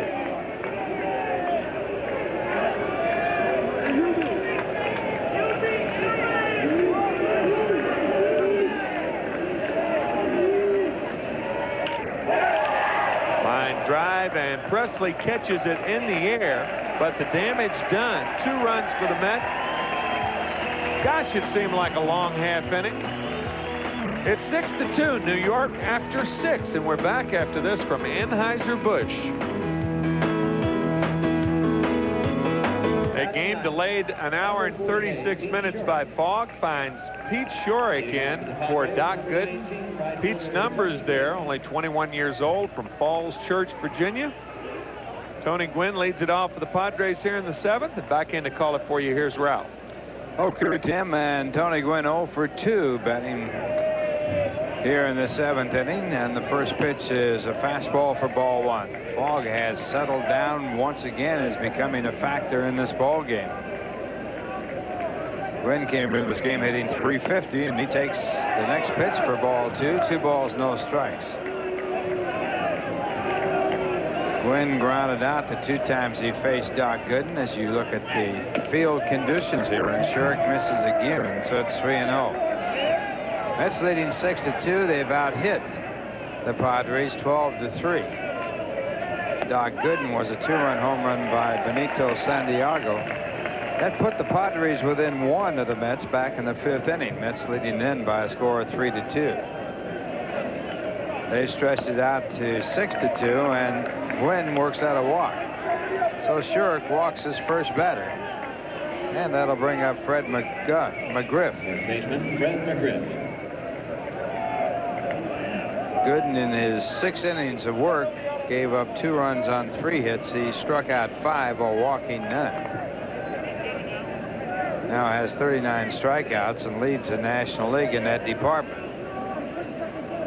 McGriff is 2 for 2 in the game, single twice off Gooden, and the curveball in for a called strike.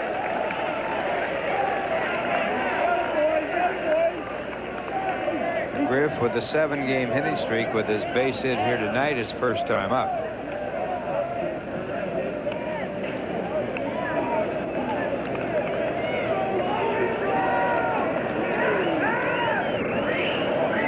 First of 2 with the Padres. Tomorrow it will be Frank Viola against Bruce Hurst, and again the curveball, strike 2. Both pitchers tomorrow undefeated. Viola with a record of 3-0, Bruce Hurst with a record of 2-0. Game time at 7:40 as that fog continues to come on down and settle into the ballpark. It's becoming very difficult to see once again. And the 2-strike pitch. Good pitch right there to straighten McGriff up after the 2 curveballs. There were a lot of teams in the American League that played McGriff to pull on the infield. And the curveball is topped out in front of home plate. It goes into foul territory. Matter of fact, they had the shift on, and Elster, one of the real problems that you hitter, you don't really know where to play him.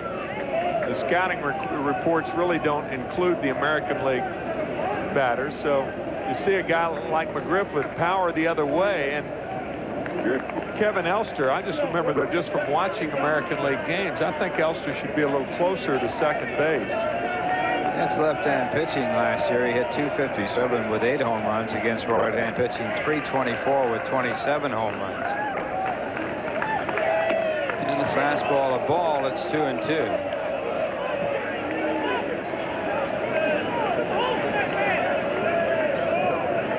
If you put McGriff and Cecil Fielder's batting together, each hitting from their best side. This ball hit in the air to left field. Tough play for McReynolds. He's back in the warning and makes the catch. So evidently you can still see the ball in the outfield as McReynolds tracked that one down. 1 away as Gwynn goes back to first. McGriff in 1990 and Cecil Fielder combined would have had 52 home runs, and A 340 batting average. So McGriff, the first out here in the 7th, and that'll bring up Benito Santiago. Santiago with a 2-run home run off the doctor. That was in the 5th inning. Also grounded into a double play, so he is 1 for 2 for the night. He takes ball 1.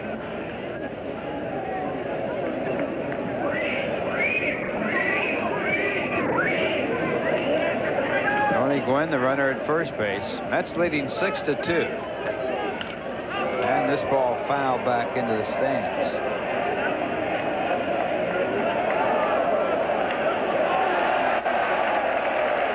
Perfect position.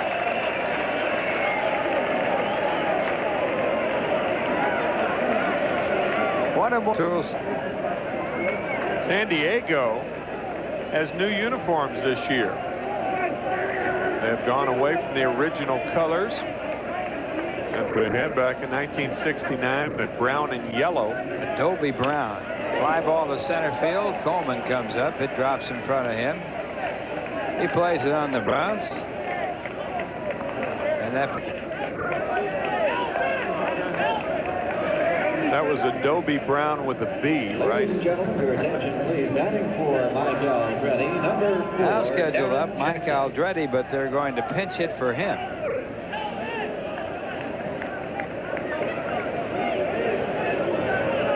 Alejandro Phenia warming up now for the Mets.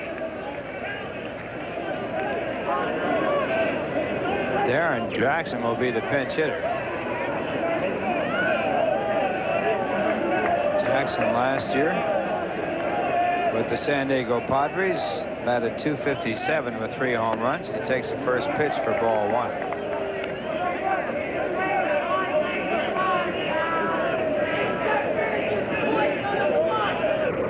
Jackson so far this year hitting .357 hits in 20 at-bats.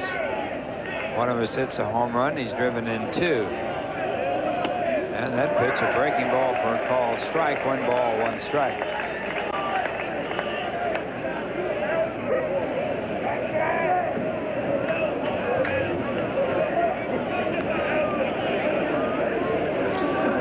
One as Pete Schurig works for the New York Mets. And the breaking ball in the dirt blocked nicely by Cerone. The runner's hold. 2 balls, 1 strike. Jackson is a pinch hitter 0 for 2 as Eric Nolde, barely visible, throws in the bullpen.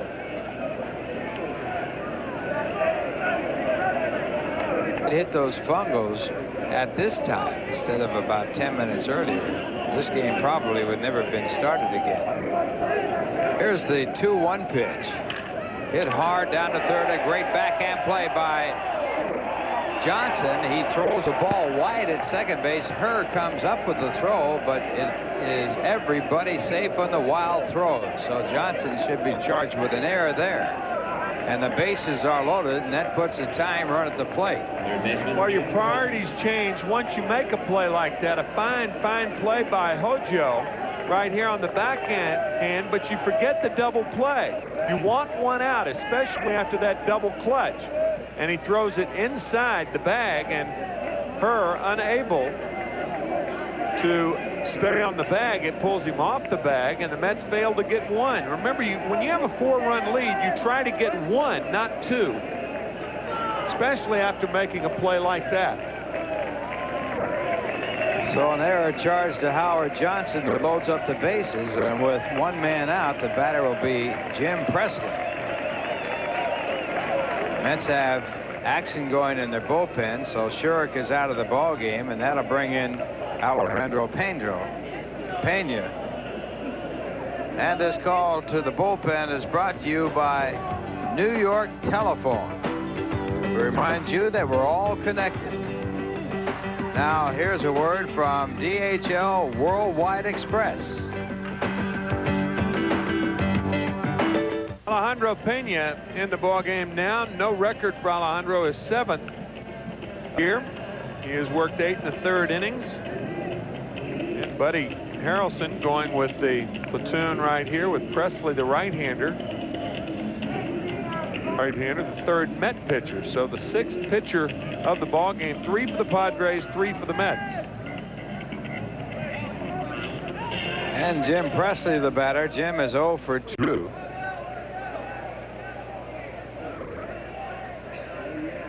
Presley so far this year with just 2 hits and 28 at-bats. And batting with the bases loaded, and with the Mets leading 6-2, he represents the tying run at the plate.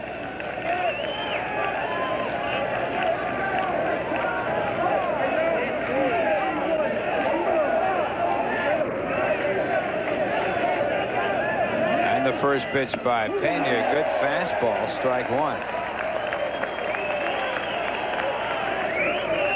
Presley with fairly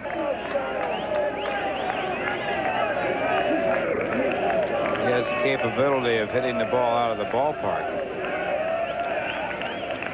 1 strike to count. Phenia back.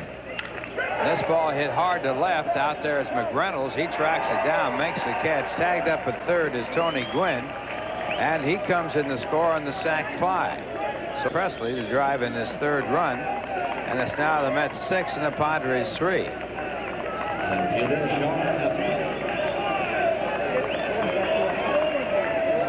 Runners hold at first and second base, and that'll bring up Sean Abner. Abner has struck out twice. That was against Doc Gooden.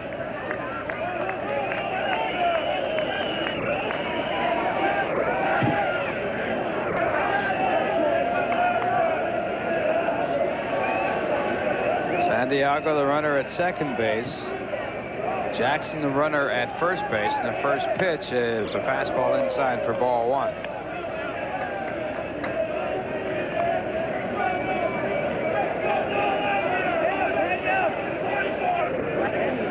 One ball, no strikes. The Mets battling the Padres here in the top of the 7th inning, an hour and 36-minute fog delay. And Pena's 1-0 pitch. Hit down the right field side at foul territory. It'll be out of play.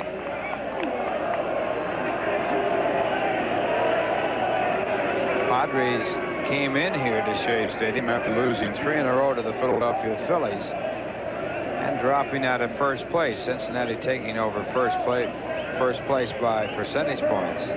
Phillies winning their 4th in a row tonight, coming back from a 9-3 ball game, beating the Giants 11-9. And this pitch is on the inside corner, called strike 1 and 2. Dodgers lost a tough game today. They lost 1-0 to Montreal. Montreal had only 2 hits, but one of them a home run on the first pitch by Mike Morgan in the 9th inning, as Montreal behind Dennis Martinez won at 1-0. This pitch is swung on and foul tipped out. Abner just barely stays alive.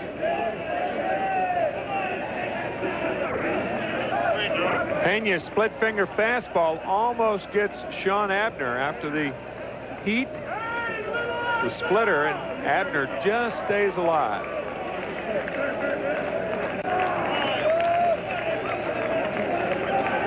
One ball, 2 strikes. Hyde Knowlton, Ricky Henderson grounded out his second at bat. Is now 0 for 2 on his quest to become the all-time stolen base leader. This ball pulled foul down the left side, so the count will go again at 1 ball and 2 strikes. Abner came to 1. First round draft choice of the New York Mets. Traded to the Padres in the Kevin McReynolds trade.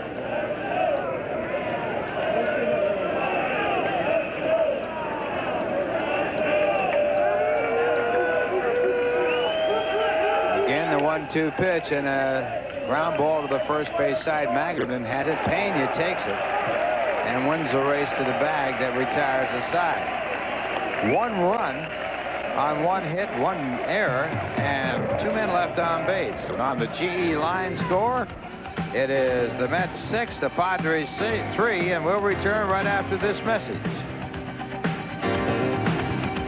For the 7th inning, Doug Harvey, who's the head man of this 4-man crew, talking with Mike Cubbage near third base. The fog had settled in even heavier than it was about 5 or 10 minutes ago. When you were a kid, yeah. box tops, you get whistles and stuff like that, kept the midnight watches and rings and all that. All those good things. Yeah. Yeah. That's what that little promotion by Kellogg's reminded me of. Box tops.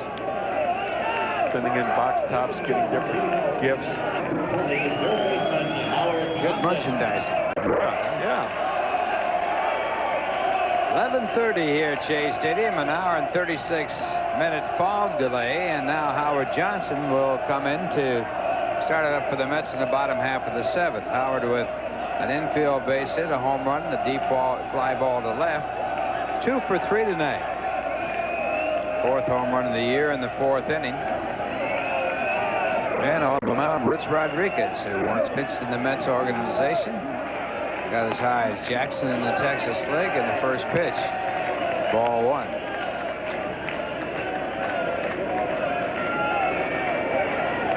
Mets scoring first when they scored in the 2nd inning.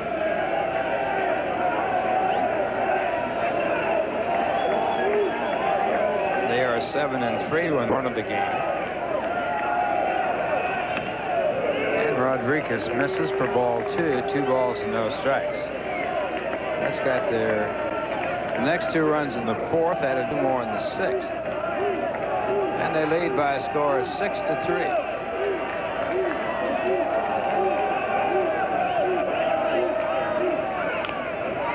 Foul there, 2-1. Johnson hitting .211 for the year. Boy, I'll tell you, it's really getting foggy now. It's as bad as it was when they called the game earlier. Game was stopped at 9:20. And it's really getting foggy. Yep, they may stop it again. Jim Quick, the home plate umpire, is in doubt as to whether the players can see the ball well. Maybe Quick couldn't see the ball well. Can't see the center fielder. He's out there somewhere. Center fielder has disappeared. I haven't the foggiest idea about what they're going to do.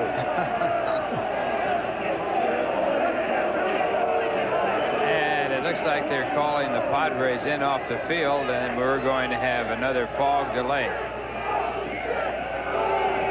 Well, the outfield is almost totally obscured. Yeah.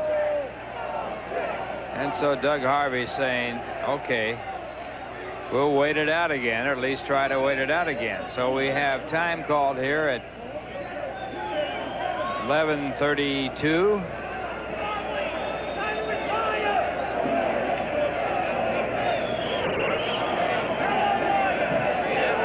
So while we wait to see whether or not they will take another long delay or whether they will just say this is it. And we'll let you know about that right after this word from AT&T. So here we are, Tim McCarver and Ralph Kiner standing by for a decision by Doug Harvey, which should be forthcoming within 5 or 6 or 7 minutes. Bright Atlantic. And you can see it's foggier now than ever. You can't see the outfield fences, just barely pick up the writing on the outfield fence wall. And we're waiting for, I guess, approximately, Tim, about another 6 or 7 minutes before it can be officially called. Well, he can. We don't know that he will, but I agree with you. This is really a sock-in deal. Here, it makes you wonder if it is called, how you get home. That's right. You might have to stay here. But you mentioned the board in right center field, and certainly difficult to see, but also the board in left center field, just showing Ricky Henderson, who had singled in the 6th inning and attempting to steal second base with Jose Canseco, the batter, and Canseco grounds one into right field, and Henderson stops at third. So unless Ricky Henderson steals home, he probably won't do it until his 4th at bat. So the Ricky Henderson watch continues with Ricky Henderson at 938 stolen bases, tied with Lou Brock, and Lou Brock is there in the Oakland Coliseum. He's been there for about a month and a half now. He's going to have to get some laundry done, I think. Well, the Mets leading by a score of 6-3 with the Mets inning, and this is the second fog delay, and a lot of action going in baseball in the National League. All the other games in the National League have been completed. And, of course, the American League still going out on the West Coast. And as Tim reported, Ricky Henderson 0 for 2 his first 2 times up, and then unable to get the stolen bases. Canseco singled him. Check out the scoreboard with Tim McCarver. Macy's National League scoreboard shows, of course, all the games completed. Philadelphia at San Francisco, or Philadelphia hosting San Francisco, winning 11-9. The Giants with a 9-3 lead in that ball game, but once again their pitching folding. Cincinnati over the tough Pittsburgh Pirates 4-3 at Riverfront, and up the Big O in Montreal. A Delano DeShields home run on the first pitch of the 9th inning beat Mike Morgan 1-0. Chicago over Houston 10-3, and St. Louis coming from behind once again. They did it last night in the 11th inning on a sacrifice fly by Ozzie Smith, and they do it again. The surprising Cardinals, surprise winners over Atlanta once again. In the American League, Seattle over Baltimore. You remember Baltimore probably with Glenn Davis out for the rest of the year. That's a final. Milwaukee over Chicago 8-2, 7-5. The Red Sox over Minnesota up at the Metrodome. Detroit over Kansas City 5-3. That game in the 7th inning. A final, Texas over Toronto 8-5, and it's the Yankees over the Oakland Athletics 2-0 in the 6th, and Cleveland over California 1-0 in the 4th, and the fog is worse than ever right now. It is really settling in here, and this is a actual view of what we're looking at from the broadcast booth here at Shea Stadium behind home plate, and it's just as settled in as it has ever been since they originally delayed this game back on at the time of 9:20. We'd like to remind you this copyrighted telecast is authorized under television rights granted by the New York Mets solely for the entertainment of our audience. Any publication, reproduction, or other use of the pictures, descriptions, and accounts of this game without the express written consent Doubleday. What you do see, the express written consent of the New York Mets and Sterling Doubleday Enterprises and WWOR-TV is prohibited. I'll bet you never in the history has a background to a disclaimer been like that, huh? That's right. So any commercial or other use of this fog, such as by charging admission for watching the fog, is similarly prohibited. So the Mets had one other game like this, and it was back on May 25th, 1979. It was fogged out in the 11th inning. The Mets were at the plate, and Joel Youngblood hit a fly ball to left field. Bill Robinson, who later became a Mets coach, was the left fielder. He lost the ball in the fog and went for a triple, and the umpire said, "That's all. We've seen enough," and they called the game at that point. That was in the 11th inning back in 1979. But right here, it's 1991, and it's never been this foggy. This is as bad as I've ever seen it at any ballpark. So while we're trying to figure it out, I see in the head man of this crew said we will try and play this game even if it takes until 12 o'clock. Well, it's after 12 right now. Doug Harvey's out behind home plate checking out the fog conditions here. At 12:17, it will be 45 minutes from the last time that he put the delay on the ball game, and they have to wait 45 minutes for that second delay, an hour and 15 minutes for the first. They waited an hour and 36 minutes before they started the game after the first delay of fog. And now we're coming up on the 45 minutes for the second. So there you see Doug Harvey checking out the field conditions. They're worse than they have ever been. And he is now walking back toward the clubhouse. So the few fans that are here, and there are very few of them at this point, but I'm with Tim. How are we going to get home, Tim?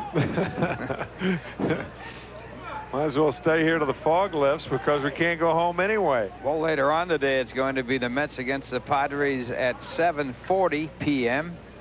It'll be Frank Viola on the mound for the Mets. He's 3-0 in the year with the best earned run average in the National League. He'll be opposed by Bruce Hurst, the left-hander from Boston, who went to the San Diego Padres, and Hurst has a record of 2 wins and no losses. So that ball game later on today at 7:40 p.m. Viola against Bruce Hurst, and that would mark the second game of this scheduled 2-game series.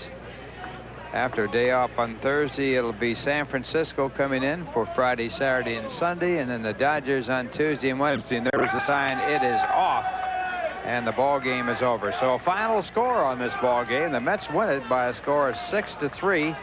Doc Gooden is the winning pitcher. He is now 3-1 on the year, and the losing pitch in the ball game was Derek Lilliquist, and his record 0-1. And I guess Alejandro Pena gets a save. I would have to believe he does. Yeah. Working the last inning, and he came in relief in the ball game as a final pitcher for the New York Mets. It would be his first save of the year. In the middle, Pete Shurik came in the ball game, worked 1/3 of an inning, and then Pena came in to work and pick up 2 men. You know, when you think about it, Ralph, it seems like only yesterday when the first fog delay was here. Matter of fact, it was yesterday, 9:21. What a bizarre situation. A double fog delay. We're going to have to, we'll get the Elias folks on this one tomorrow, I'll tell you that, whether there's ever been a double fog delay or not. Well, we got to pick a Budweiser player of the game. Okay, we can do that. Let's see, that was yesterday. I have it. I'm not going to give it to Doug Harvey because he could have called it on the first rain delay. Or first fog delay, I should say. How about Doc Gooden? Rain delay. Doc Gooden makes a ideal man for our Budweiser player of the game. And Doc Gooden, the winning pitcher in the ball game, and his record stands at 3-1. Doc 3-1, winning his 122nd Major League game. When you think about that, 175 starts right out of the chute. That is a Major League record. No pitcher has ever started out in the big leagues and started that many games, 175 games, and then, of course, curtailed by arm problems in 1989, and then resuming his start, winning 19 last year, 19-7, and 3-1 this year. So the final score of this ball game, it's the Mets 6 and the Padres 3. See you later today. All right, Ralph, New York Mets baseball has been brought to you by Bud Light. Everything else is just a light. By Manufacturers Hanover, where your money has power. By GE, from plastics to financial services, we bring good things to life. By Macy's, we're a part of your life. By AT&T Long Distance, all you need to reach out. By Delta Airlines, at Delta, we love to fly, and it shows. And by the New York Daily News, we're back, buy us. Some of our guests this evening will receive the Atari that fits in your hands. Take notes, keep important addresses, do spreadsheets, schedule appointments, and more. The Atari Portfolio, available at your local dealer. Also, a portable compact disc player from Kenwood. And for the people who demand superior communications technologies wherever they go, Kenwood introduces its new handheld cellular telephone, the KMP H700. Fans, be with us again on Friday, May 3rd at 7:30 when the Mets take on the San Francisco Giants. Mets Baseball 91 is produced and directed by Jeff Mitchell. Our associate producer, Steve Olbaum, and our associate director was Howard Spalding. The announcers on the preceding telecast were approved and contracted for by Sterling AA Enterprises. And watching at home with an ailing back, and we hope you get better, Rick, our executive producer, Rick Miner. This has been a presentation of WWOR-TV, Universal 9 Sports. Good morning, everybody.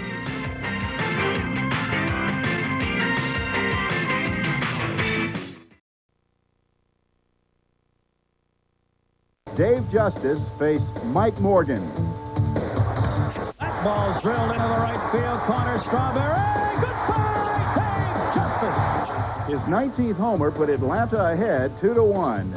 Then in the 6th, Strawberry answered again. 1-1 doing Darrell. That's how you beat it in the gap in right center field. It is way back. Goodbye, home run. The Straw is stirring again. The Braves had to worry in the 7th when Eddie Murray drove one. That ball is hit in the air to left field. Eddie Murray watching. Nixon back at the wall. Makes the catch. Otis Nixon tagging his Shopperson. He will score. The Dodgers lead 3-2, but it could have been worse for the Braves. Mike Morgan pitched 7 innings, earning his 12th victory as the Dodgers won 5-2 to recapture first place.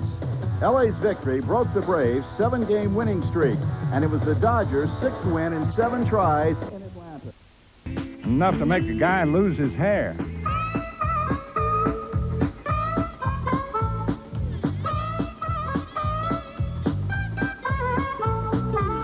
Remember what I said earlier?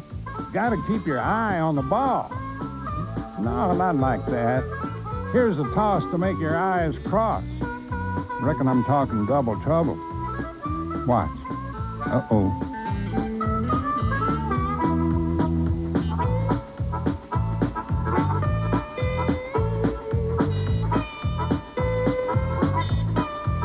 Knock 'em down. Throw 'em out. Mercy me, I must be seeing things. Better put on my glasses. This is really bugging me. Hey, now I can see better. Where'd all these varmints come from?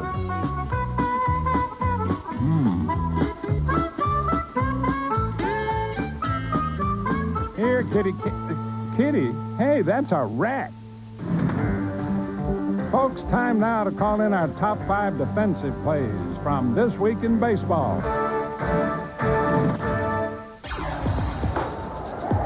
Great stop by Sean Berry, and he gets the force at second. And buried in the oblivion of the 9th inning of a September game. That is a highlight film play by Sean Berry. Ripped that one. Look at the play by Fordick. You got to be kidding. What a great play. That's one of the better plays we have seen all year. One hop, and Fordick diving to his right and throws from his knees and gets a lot on the ball. That's as good a play as we've seen from a shortstop all year. A pop-up. The Astros should get an out of this if it stays playable. And what a great grab by Biggio. He reached in over top the camera to grab that ball. That was a tremendous play by Biggio. Holy moly. Edgar Martinez. Harold Reynolds for one. Double play to the plate. It's a triple play.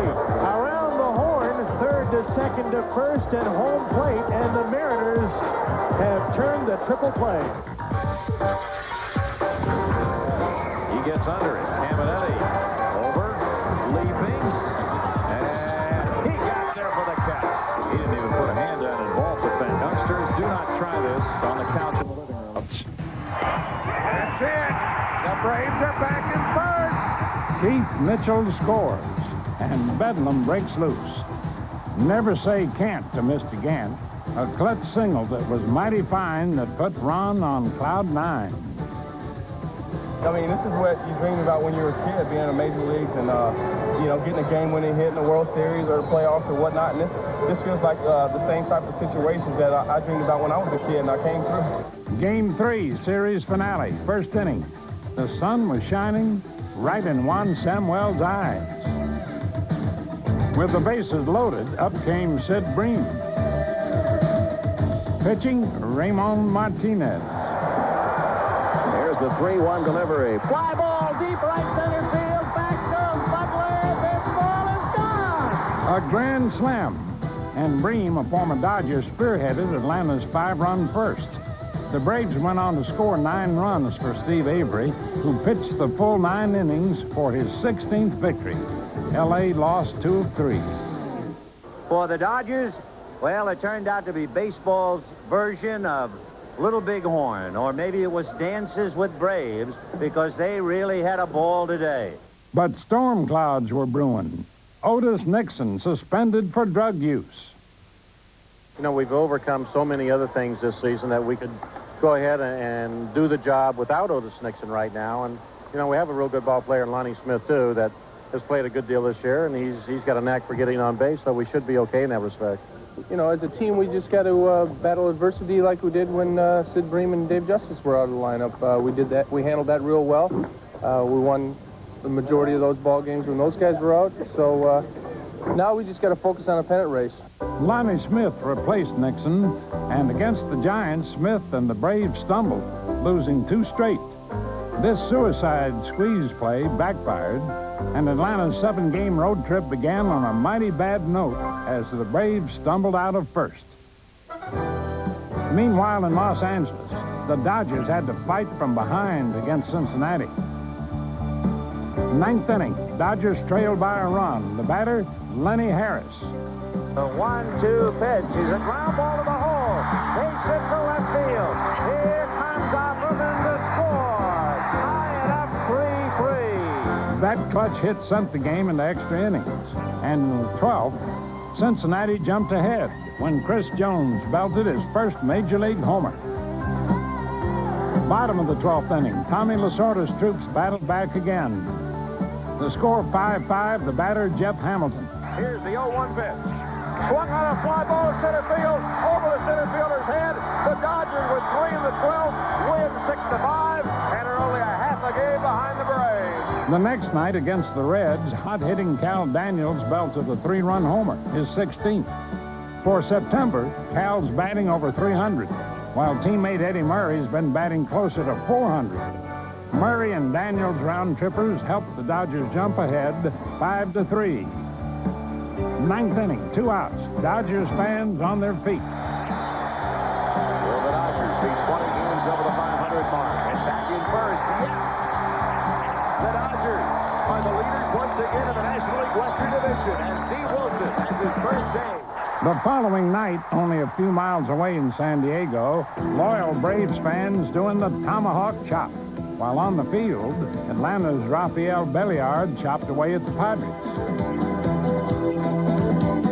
Sid Bream scored, so did Greg Olson. Atlanta won it 6-4.